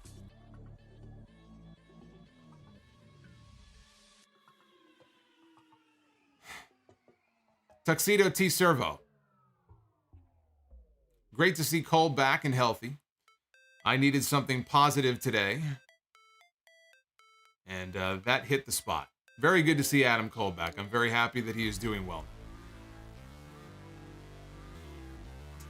Ashley Zarzar with a 1999 super chat. So glad to see Adam Cole back. Ashley, it's so good to see you here joining us on the stream.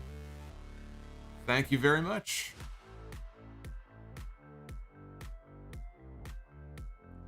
Miles Woods, $4.99.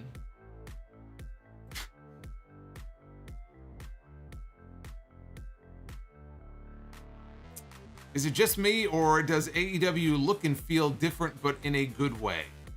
Yeah, no, I mean, I think I like the new color scheme.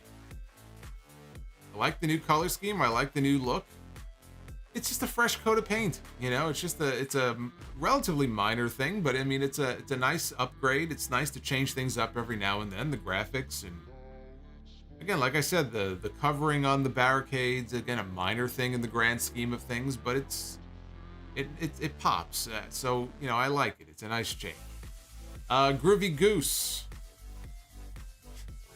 The parking pipe bomb. Is that what we're going to call this now? Groovy Goose, this was a fun show, a warm welcome indeed.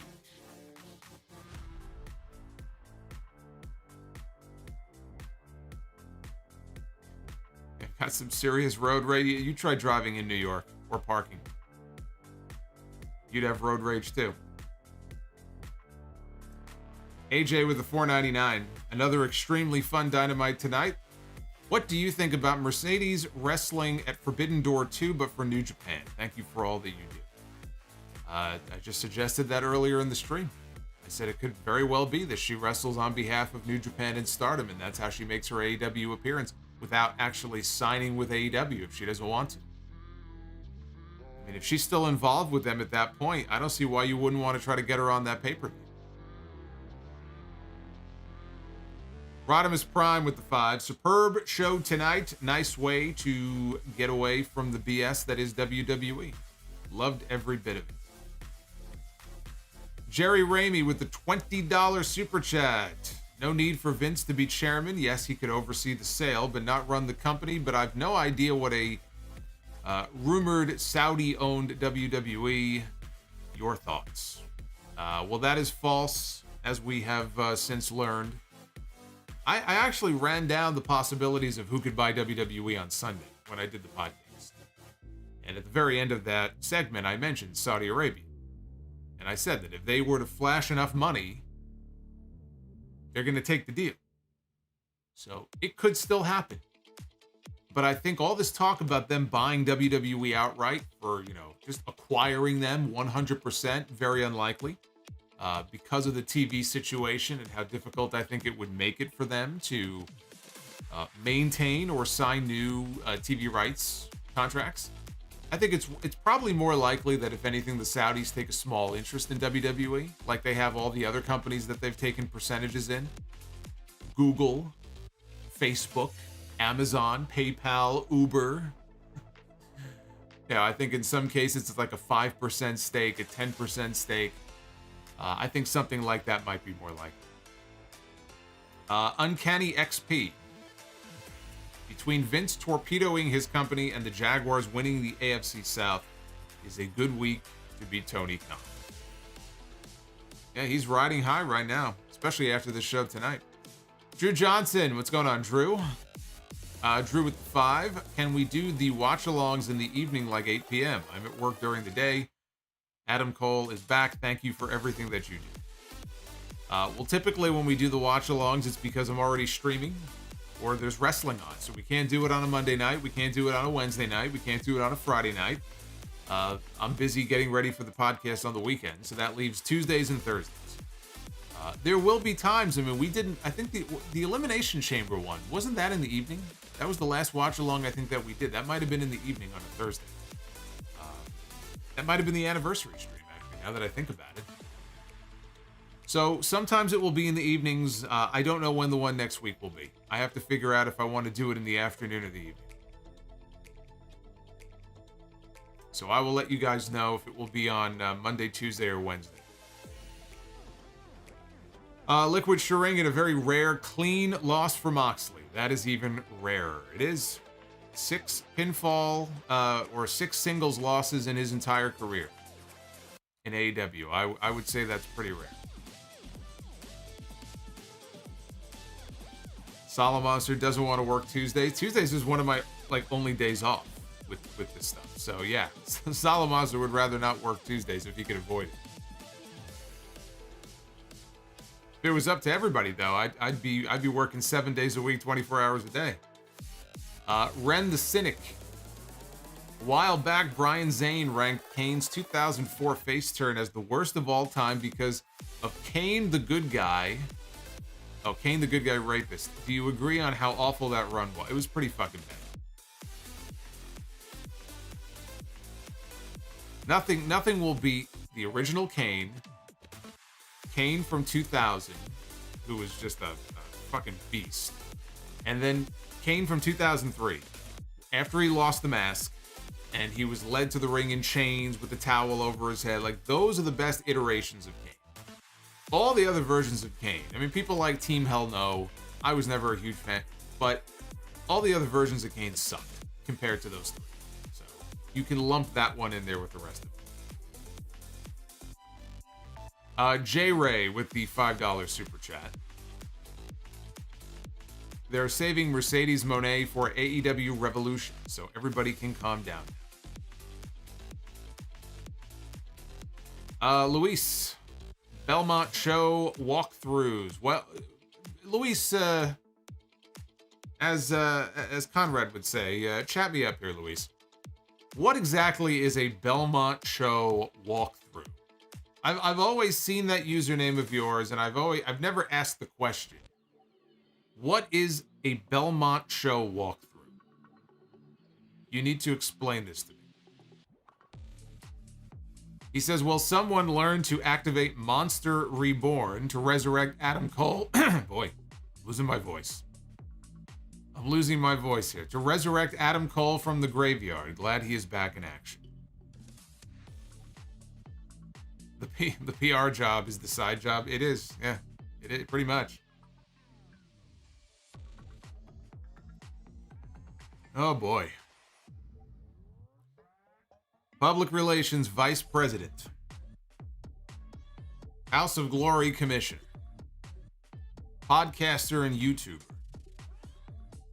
An all-around swell guy. How do I balance it all? It's a juggling act. Skating Jesus with a $5 super chat. Shout out to my amazing girlfriend. She picked me up the 14-year... Oh, okay. I read that wrong. I thought that said she picked you up a 14-year-old. I said, wait a minute. She picked me up the 14-year Solomonster t-shirt for Christmas because she liked that design and knows that I watch all the streams. Well, that is very cool. See, she's a keeper. As long as she's not picking up 14-year-olds for you. She's a keeper. So you can tell her I said hi. J-Ray. Yeah, I think from staring at the screen all day, my eyes, they get scrambled up here. I've noticed that more and more lately when I'm reading something on my phone, for example.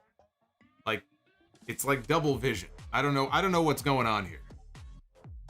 I feel like if I hold the phone further away, I can actually see it. I don't know what's going on. Maybe I'm getting old.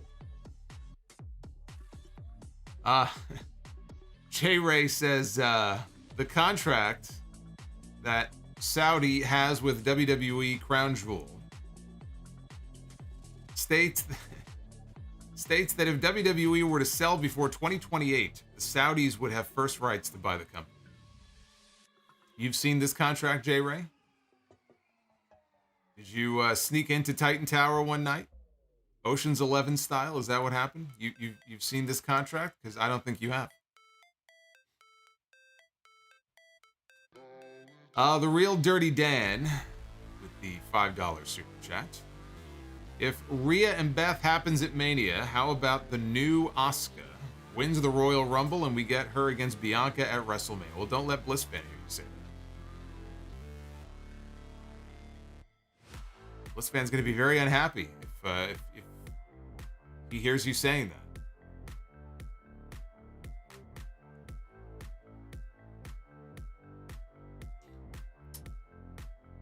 J-Ray again. WWF/WWE is all of our childhood, but we must cherish the memories and move forward. If the Saudi deal becomes legit, I am done. I will be all elite only.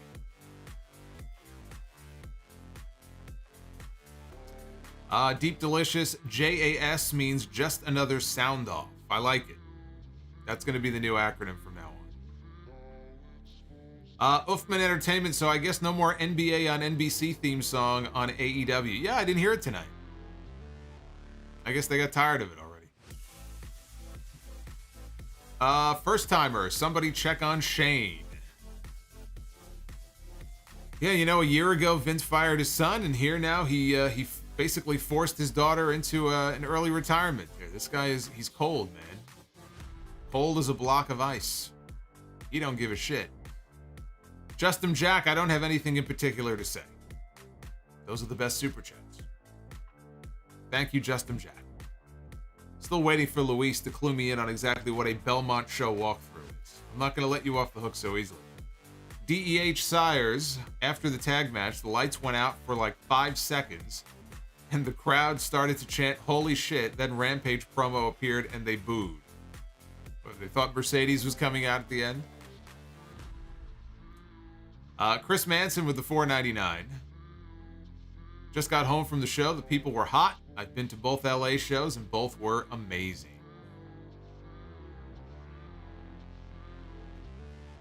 I see. So Luis says, as in video game walkthrough. Yeah, but what's Belmont Show? What is that in reference to? Is that a game? Is there a game called Belmont Show?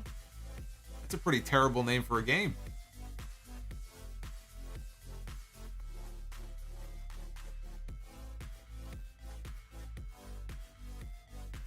Rizzo, $20 super chat. Look at this. Look at this guy showing off here. All right, so here we go. We got the breakdown here. Luis says, Luis is my... Well, yes, I figured that's your name. I'm aware. Luis is my name. Belmont equals Belmont High School, which is the high school that I went to in Los Angeles. And show equals TV show.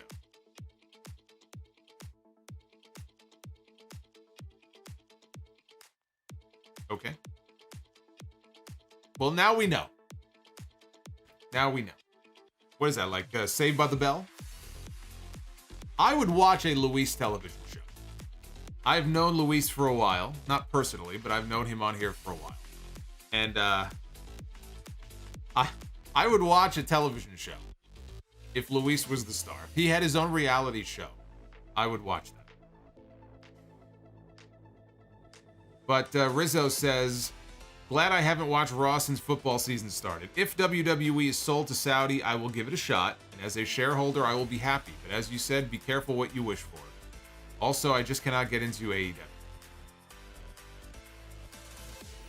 I did say that last night. I said, be careful what you wish for. It may not always end up being what you intended for it to be. Queen Fire Panda. If WWE does sell... Oh, thank you, by the way. Queen Fire Panda dropping a lot of love tonight. Another $20 super chat. If WWE does sell to Saudi Arabia, how long before Mansoor is the WWE champion? I believe you mean Mansoor. Mansoor. EJ Slam, curious what type of equipment you use for these live streams, and do you recommend a new podcaster upload video versions of their podcasts on YouTube? It's up to you. Some people just want to do audio only. Some people want to do video. I would not do video unless you have good enough equipment where it looks decent.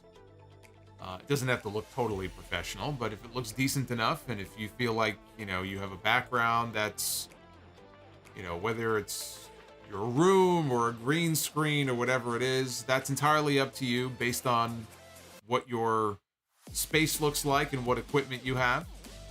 For the live streams, you have a webcam. I happen to be using an Elgato Facecam Pro, which is it's a webcam, but it's a $300 plus webcam that is currently sold out. I got in on the second shipment. Now they're all gone. So that's what I'm using. You don't need to use a $300 webcam. If you are just starting out, you do not need to spend $300 on anything. You can start out with a very basic USB microphone. You can use a very basic webcam, something that you would use for Zoom or something if you do work calls and that type of stuff.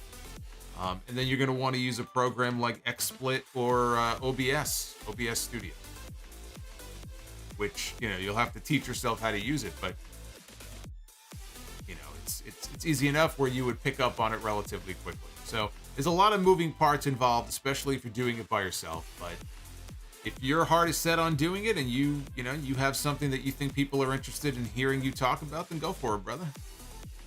That's it. When I started out with a $50 Logitech USB microphone that was,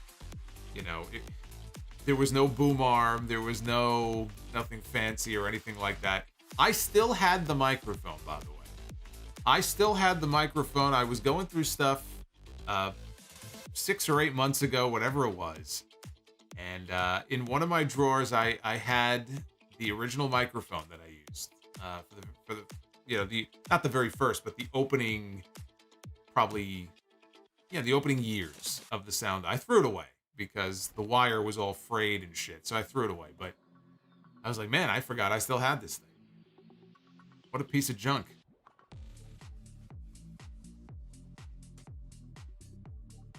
Ed Swoggle with the $5 super chat. Ever considered doing Be the Booker compilation videos on YouTube? Maybe possibly show folks what they are missing on the live streams. I bet they would get views. I don't know if they'd get that many views, but it would just be a lot of work because I'd have to go back now and yeah, to go back and do all the other ones would be a lot of work. So, I mean, maybe at some point, but right now would be a terrible time with all the different things that I'm trying to do. Sean R with the $10 super chat. Buy or sell on the better second run / heel turn. Roman Reigns and the Bloodline or Hulk Hogan and the NW. I mean, how is this even a question? Not business-wise, but which was and is the better form from an entertainment standpoint? I still would go with the NWO. I mean, look, I love the Sami Zayn story. I think it's great. But I mean, I can't go against that original run for the NWO before it got really watered down. How do you go against that? I mean, you gotta go Hogan in the NWO. I say that as somebody who grew up as a fan watching the whole NWO run in real time back then. If you are a newer fan, you may not feel that way. You may go with the Bloodline. I think it's a generational thing. I would go with the NWO. Joseph Brooks, buy or sell on Rock as a heel or as a face? I much prefer Rock as a heel. I didn't hate him as a face, but Rock as a heel, like corporate Rock, Hollywood Rock, you can't beat that. Rizzo, buy or sell chat, Solo's parking rant, or his geese pooping on his car rant. Yeah, vote now. Vote now. Todd Warner with the $20 super chat. Hey, Todd. Cheers, brother.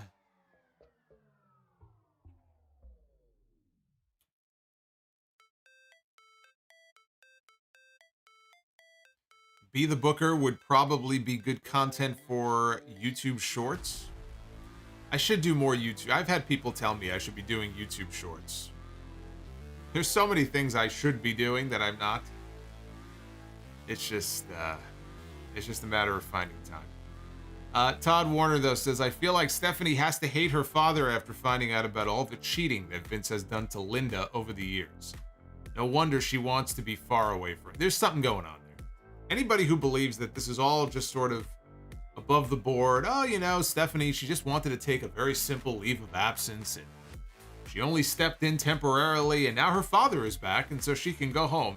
Yeah, again, 5 days after that, she specifically was on the call and in the meeting with the employees saying that nothing is changing. Yeah. You're deluding yourself if you believe that that is the truth and that there is not something more going on here. They buried her on her way out. Right? Remember that last year? That doesn't happen unless it comes from the top.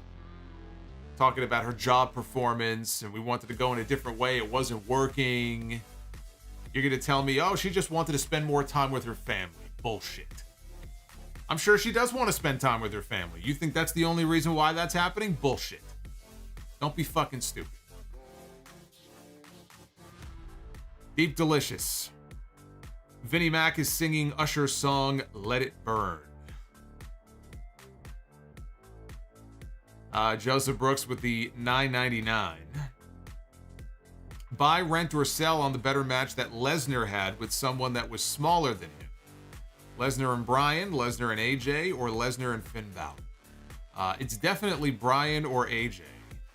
The Bryan match was really good. I gotta say, the Bryan match and the AJ match, they're neck and neck. I mean, you could just flip a coin.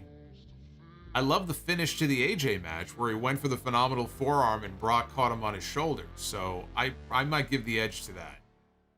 But you can't go wrong with either one of those matches. Those were two of the best matches that Brock has had since he came back to the company.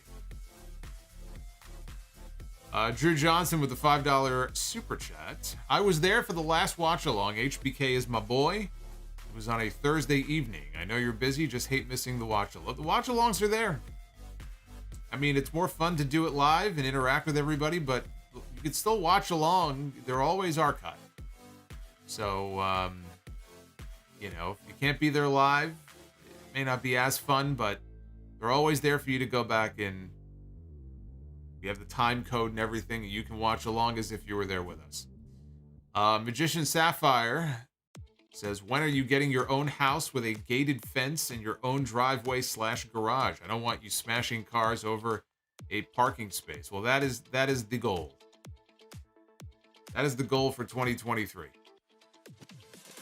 Is to get the house, get the driveway, so I do not have to park in the street anymore. Get out of the city. I'm working on it. I'm working on having a whole podcasting studio here, set it up just the way that I want, bigger desk, brand new equipment, new mic, new camera, new everything. It's just it's just a matter of finding the right place. Magician Sapphire, though, I appreciate the $5. Thank you, brother. Because Fire Panda says, get those super chats in. Let's get Solomonster a house. That is the dream.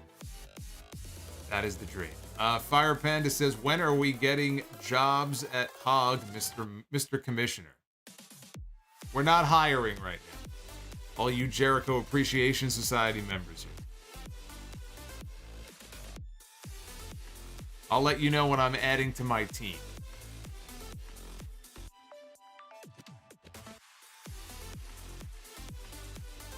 GM, yeah. Yeah. No, if you consider the 5 boroughs of the city, then the answer is yes. And I look forward to getting out.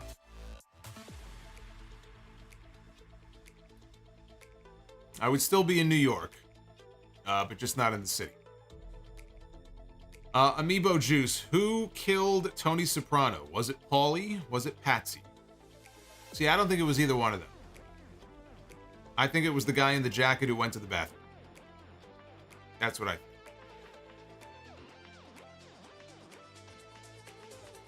think. Big fat ugly bug face. Baby eating O'Brien.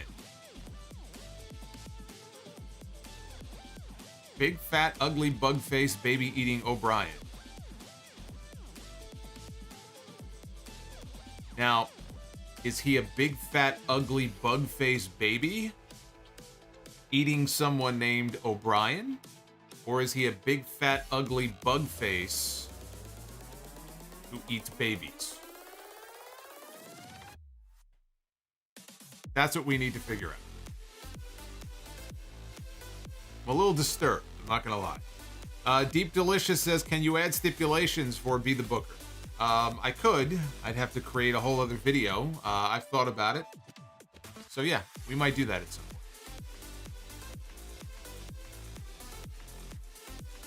Justin with the $4.99. Justin Hesse says, add Bull Shannon and Dan Fielding to Be the Booker.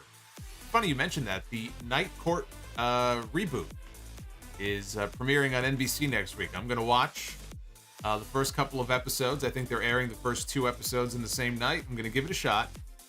I'm sure they changed the theme song, which I'm not very happy about.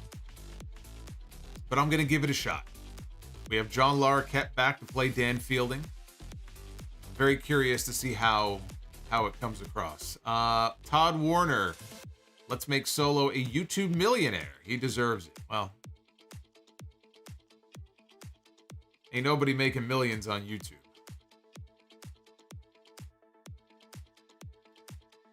Well, that's not true. Logan Paul is probably making millions on YouTube. That fuck. The Shockmaster. I hope in your new role as hog commissioner, then nobody attempts to pee in your tea or whatever your preferred hot beverage is. Now, see, you know, hanging around the wrestlers, I have learned to, one of the old tricks is to make sure you cover your drinks. That way nobody can slip anything in there. See, I learned that from watching Tales from the Territories. Ain't nobody slipping nothing into mine. Jackie Fowler, I bet Dominic ends up slapping his mother Jake Roberts style to get Ray to face him at WrestleMania. I could see that.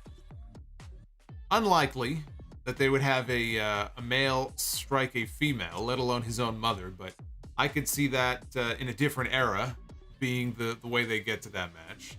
In this era, it is highly unlikely. And Winston Smith, your entrance music should be Monster by Skillet. I thought you were going to say Monster by Imagine Dragons. That was the song they used, I think, for Daniel Bryan at WrestleMania 30. Actually, that would be a pretty good choice now that I think about it. Monster by Imagine Dragons is actually a great song. And Wano Campo, Uncle Dave fears corny. Best sign of the night. So there you have it. Those are your super chats. Thank you for all the love. You guys are great. I hope I answered those questions to the best of my ability and to your satisfaction, I hope. We have smashed the likes goal, so we get to be the booker here in a second. Graham just dropped a super chat saying John Blood fears Chuck E. Cheese. I don't know who John Blood is, but Rizzo or have Rhea attack Rey Mysterio. See, that's more believable for what they would do. Because Rhea just goes around and kicks everybody's ass, right? She's beating up men, she's beating up women. NM just dropped a super chat, a $3 super chat. Speaking of Logan Paul, he will not be seen anytime soon with the accusations of fraud with his crypto scam and threatening to sue CoffeeZilla for it. Well, from what I understand, I haven't been following every step of the story, but I believe he apologized to CoffeeZilla and he retracted the threats of a lawsuit. And then I saw there was a story about apparently a pet pig that he used to have. I don't think he was still the owner of the pig, but apparently he owned the pig at one point. The pig was just found neglected near death. Again, I don't have all the full details on that. It seems like Logan Paul is connected to a lot of just horrible shit. I don't know. Just that is that me? Just it strikes me that horrible shit tends to follow this guy wherever he goes. But he will be at WrestleMania. There's no crypto scandal that's going to stop them from using him at WrestleMania. I predict that he will be there. Issa wants to be beaten up by Rhea Ripley. Well, you'll have to get in line, Issa. Okay? You can't just cut the line. You've got to get to the back. Okay? We got people waiting in front of you.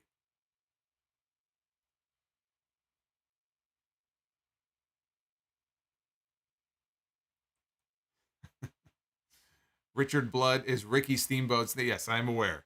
You know what's great about that? You know what's great about Ricky Steamboat's name being Richard Blood? His name is Dick Blood. I don't know if that's the greatest name ever or the most horrifying name ever. Every time I see him, though, that's what I think of. I go, hey, it's old Dick Blood right there. I would suggest if you ever see that, by the way, you should see a doctor. On that note, let's be the booker. Ladies and gentlemen, it is now time to be the booker. There they are, your new trios champions. The Young Bucks looking like a couple of idiots here. I don't know what they're going for. A couple of wannabe macho mans here in this image. But let's book ourselves some matches here. Apparently, some people think I should put together compilations of this. Well, I'm grateful that we don't have any compilations of the last two Be the Bookers, which have been absolutely terrible. Surely we can do better. We have to do better tonight. Maybe we'll land on Rhea Ripley when we do the women's Be the Booker. We'll start here with the men. We have... Oh, good Lord. I forgot I put this in here. Oh, my God. What an image. There he is, ladies and gentlemen. 51 years old. Chris Jericho. Jesus Christ. Oh, boy. There he is. The leader of the Jericho Appreciation Society. Look at this guy.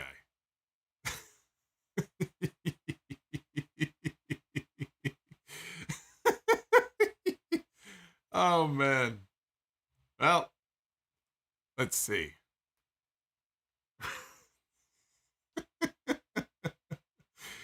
Chris Jericho. Maybe taking on Hunter Hearst Helmsley. Hey, pretty good match. A pretty good match. Even if it's the Painmaker against the Blue Blood, I still think that'd be a good match. What is going on in that image, though? Good Lord. It's built like an air fryer. That's right. That's what Ricky Starks said. All right, here we go. Let's see if we land on Rhea. I'm sure there's a lot of people. I know Issa wishes she could land on Rhea. Let's see. We begin with Dixie Carter. This is the second time this week I've landed on Dixie Carter. In every picture I have of Dixie Carter, it looks like she's about to just start bawling. Why is she so depressed? All right, let's see. Dixie Carter going to go one-on-one with Betty White.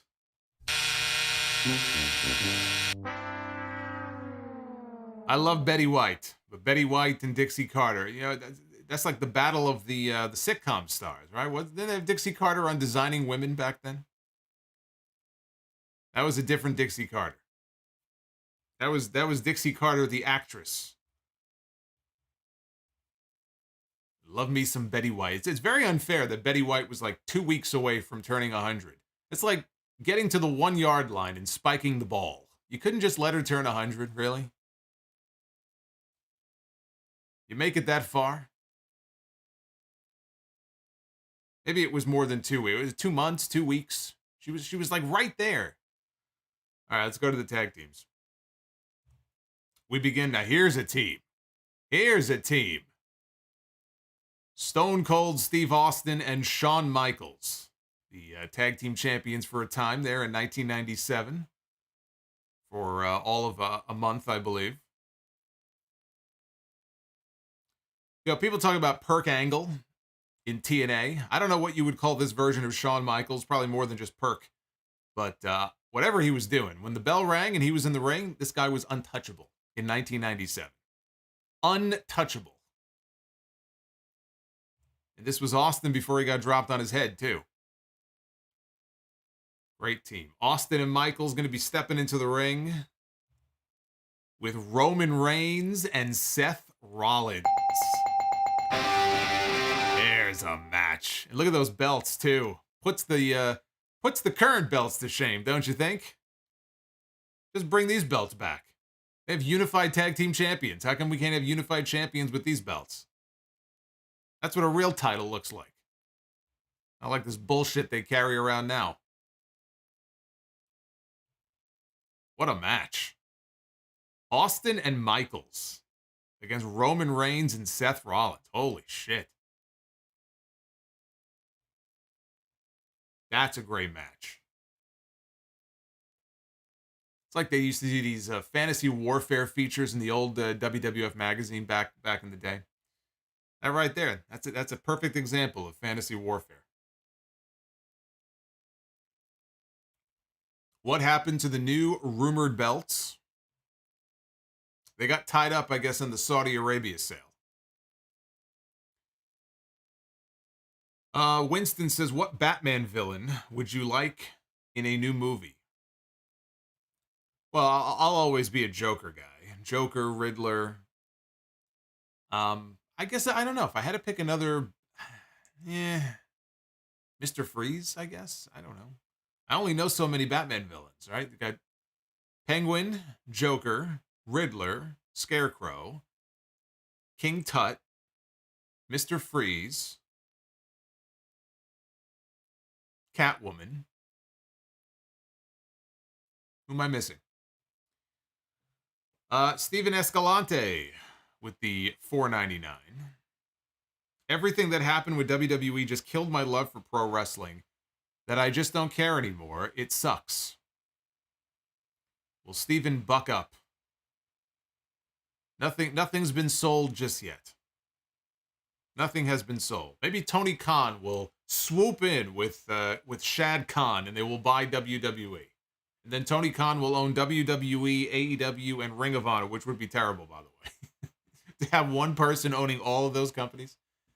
Although I'll take Tony Khan over whatever the hell was being rumored yesterday. So, ain't nothing over till it's over. Cheer up. Ra's al Ghul. That's right. I forgot about that. Killer Croc. Do I have a favorite version of Batman? I do. Michael Keaton. And I say that as somebody who loved The Dark Knight is my favorite, I think my favorite movie of all time. But Bale and that voice, where is she? Like that. I don't want to say that was the worst part of the movie. I still look to Michael Keaton, though, as the best Batman. And Dr. Dakota Scorpio. Well, if we're talking live action, we're not talking about the Kevin Conroy animated stuff. Dr. Dakota Scorpio, if I decided to do it, a Be the Booker shorts or compilation permission to take clips from the stream for Be the Booker. Well, I want them on this channel. Are you offering to do them for me? I don't want them housed somewhere else. Otherwise, I can do it myself. It's just a matter of finding the time. Wasn't Michael Keaton wasn't he supposed to be doing a Batman cameo in one of these movies that were coming out? I hope it wasn't one of these movies that was canceled by the whole Warner Brothers Discovery thing when they canceled a whole bunch of things. I thought he was supposed to have a cameo in one of these movies as Batman. Whatever happened to that?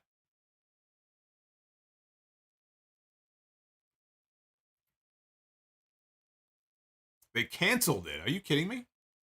I thought he already filmed it. What do you mean they canceled it? I was waiting to hear when this movie is coming out. Now you're telling me it was canceled? Oh my God. Fuck Hollywood.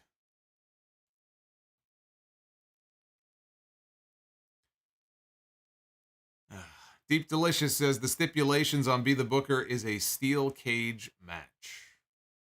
Well, we throw a whole bunch of them in there. Steel cage, ladder, Hell in a Cell, TLC. Over the top, off with her top. I mean, there's so many stipulations that you could potentially add here. Keaton is coming back in the Flash movie. Well, I don't really give a shit about the Flash, but if he'll be in it, I'll check it out. I used to watch, there was a Flash television show back in the 90s.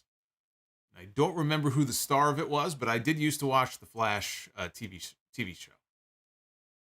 But I can't say that that's a character that really, if he had his own standalone movie, that I would be interested in watching that.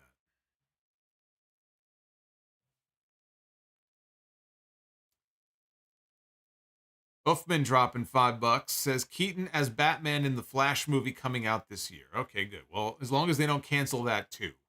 I might actually have to check that out. Issa remembers that. See, I was hoping I wasn't the only one who remembered it. I just can't remember the name of the guy who actually played the Flash. But I know for a fact, I think it was on CBS. I know there was a live action television show.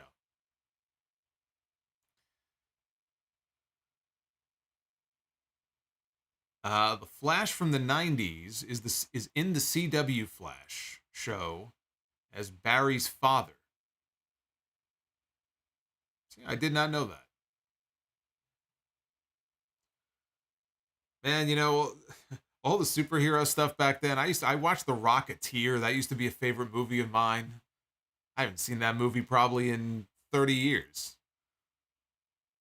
God, The Rocketeer. My God.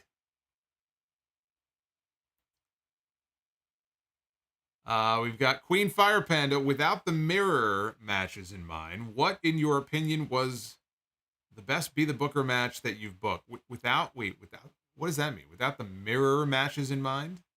I don't know what you mean. The best Be the Booker match I booked was probably Kurt Angle against Kurt Angle. I think that would be a great match. We did Kurt against Kurt one time. It's hard to beat that. I mean, you can't go wrong there. Hey, Winston, thank you for, I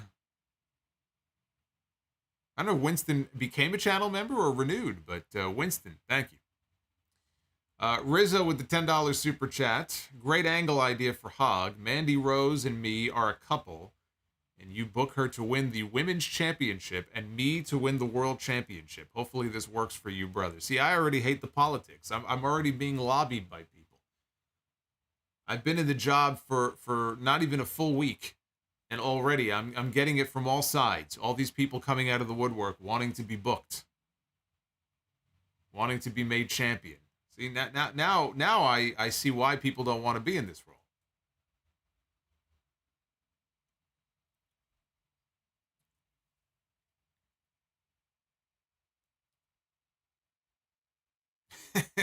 Perk Angle against Wrestling Machine Angle. Yeah, just give them all the stars.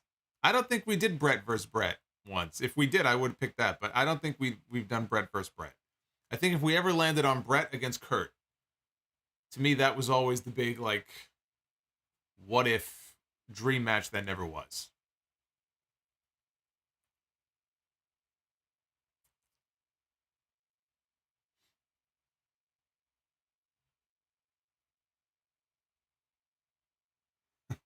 Oh, by the way, I almost forgot before we get out of here. You guys will get a kick out of this. So we were having a conversation here. We were hanging out at the end of one of the streams a few weeks ago, right? Or a month ago. It was a little while ago.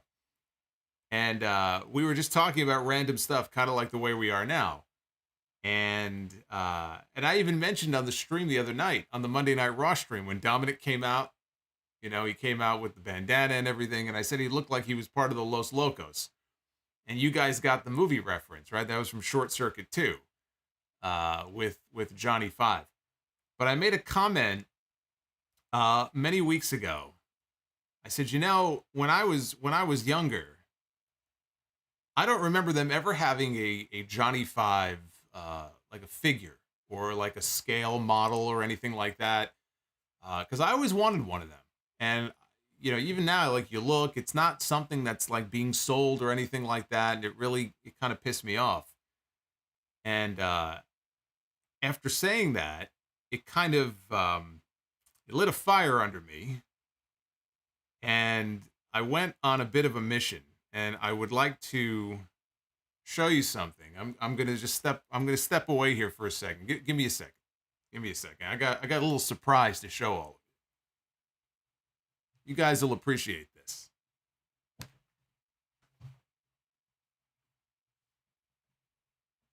So after saying all of that, I did some searching. And when all was said and done, I had to travel, in a matter of speaking. I couldn't actually physically fly there. But I traveled all the way to Italy. I had to go all the way to Italy. I had to go all the way to Rome and communicate with somebody in Rome. And I got a special arrival earlier today, a special delivery.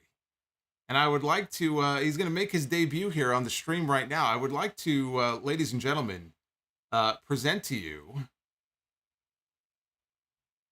Johnny Five. How do you like that shit? So I won't tell you what I had to go through to get this, nor will I tell you what this cost. But there he is, everybody. Number 5 is alive. This is great, too. It's got articulation and everything. How about that? You can't find this shit nowhere. So now I'm very happy. So Johnny 5 will be on display. That's right, Johnny 5 is alive. This thing's pretty big too, I will say. It's just one of those things, when I was a kid, I loved this movie. And we were having that conversation on the stream, and I'm just like, it's just weird. They never made any of these. They don't, they're not officially marketed anywhere. But somebody 3D printed this. And it's about, I'd say it's about 7 or 8 inches tall. It's not, there's no lights on it or anything like that. I mean, it's ridiculous. If you go on like Etsy or eBay and stuff, I mean, there are people who have made replicas of this that are 15, 20 inches tall. They got lights coming out of the eyes. It's like $800. I mean, you got to be out of your fucking mind. But I thought, you know what the hell? So there you go. And I have all of you to thank, because had we not gone off on a tangent like that, I would, no disassemble. Yeah, no disassemble number 5. It came in pieces. I had to actually assemble it when it arrived. But there you go. All the way from Italy. He's the Italian version of Johnny 5. So we'll find a good place to put that on display. No, I did not spend $600 on that. I spent more than I should, but that was mostly on taxes and shipping. But that's very cool. That was very cool. Let's see here. Let's wrap this up. Rizzo says, how about just her and me as an on-screen couple? Rizzo, you are too much. Deep Delicious says, is Kevin Dunn calling Jon Moxley tonight? Well, it's weird. We haven't actually heard from Jon Moxley, so I think he may have calmed down. Fuck Kevin Dunn. Ah, well. So much for that. Malfunction, need input. I still remember all the lines from that. I love the sequel, too, with Michael McKean and Fisher Stevens. I'm telling you, man. It's part of my childhood. One of the most traumatizing things that I've ever seen was the scene in the, I guess it would have been the second movie, right? Where he gets, they beat up, they try to destroy him. Broke my heart, man. It broke my heart watching that. Troy King, thank you for the $3. What horror movie sequel is your guilty pleasure? I always had a soft spot for Halloween 6 and Bride of Reanimator. Halloween 6 sucked. Guilty pleasure horror movie. I mean, there's so many terrible horror movies. I mean, you could probably take your pick. I mean, would Cat's Eye count? I feel like Cat's Eye is probably a pretty well-received horror movie, right? Stephen King. But I don't ever hear anybody talking about it. So maybe the Cat's Eye. Dr. Dakota Scorpio, you stole it from Charles Manson, didn't you? Stole me? Moi? No. I would never steal.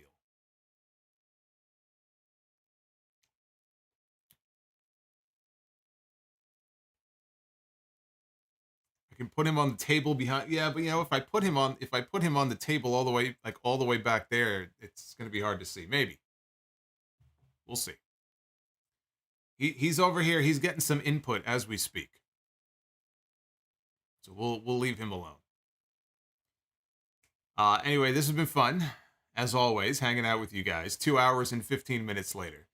Love Dynamite tonight. Hopefully they can keep the momentum going. Into next week's show in Fresno. They're still out west for one more week. So let us hope. We could use some good shows with all of the insanity going on, which I will cover in depth on the podcast this Sunday. If there is legitimate breaking news to cover, I may go live before then. But like I said, the reason I didn't go live earlier was because there was nothing to talk about on the sales stuff. It was all bullshit. At least officially. It may yet happen. But at least officially, there was really nothing beyond the Stephanie stuff to really get into. We'll get into that on 791. I'm also going to do a feature on Sunday 30 moments for 30 years. I'm going to go through my favorite 30 matches / moments for 30 years of Monday Night Raw. It's not necessarily a ranked list or anything. I did that many years ago on the show. But we'll definitely talk about my own little 30 for 30. That'll be part of the Sunday show on 791. So that'll give you something else to look forward to. Be well. Stay safe. Everybody in the chat, all of our mods, Issa, everybody else, thank you for making this a fun stream. And again, we'll do the watch along next week. And back here live, Friday night, we got SmackDown to talk about. Hopefully nothing will break between now and then. Other than me breaking furniture, if there is, because I'm about at my wit's end with all this news. And I'm at my wit's end with all these fucking out-of-state cars outside, too, by the way. I meant what I said before. I swear to God, I got Bernie Sanders parked down the block from Vermont. Taking up 2 parking spots. Fuck that guy. Hey, Anthony Remy, thank you for the $5. Short Circuit 2 is my all-time favorite movie. I need a hero soundtrack. Oh, that's great. Of course. Of course. That's how can you forget the use of that song? They used that for Sting in WCW in 1997 for a video package. And I said, I know that song. I go, that's the song from Short Circuit. Holding on for a hero. He says, my dad passed away 12 years ago and got me into that movie when I was a kid. Yeah, it's just one of those movies where I saw the first one and I love the second one more than the first one. I used to watch that in the Goonies and all that. I used to watch that shit all the time. And Luis says, Cindy and I are on a YouTube-only show on my chat. Cindy and I? You throw these names out there like I'm supposed to know who these people are. Cindy who? Cindy Crawford? Cindy Margolis? Luis, you've got to be more specific, brother. All right, I'm out of here. I'll see you guys on Friday night. Take care, guys.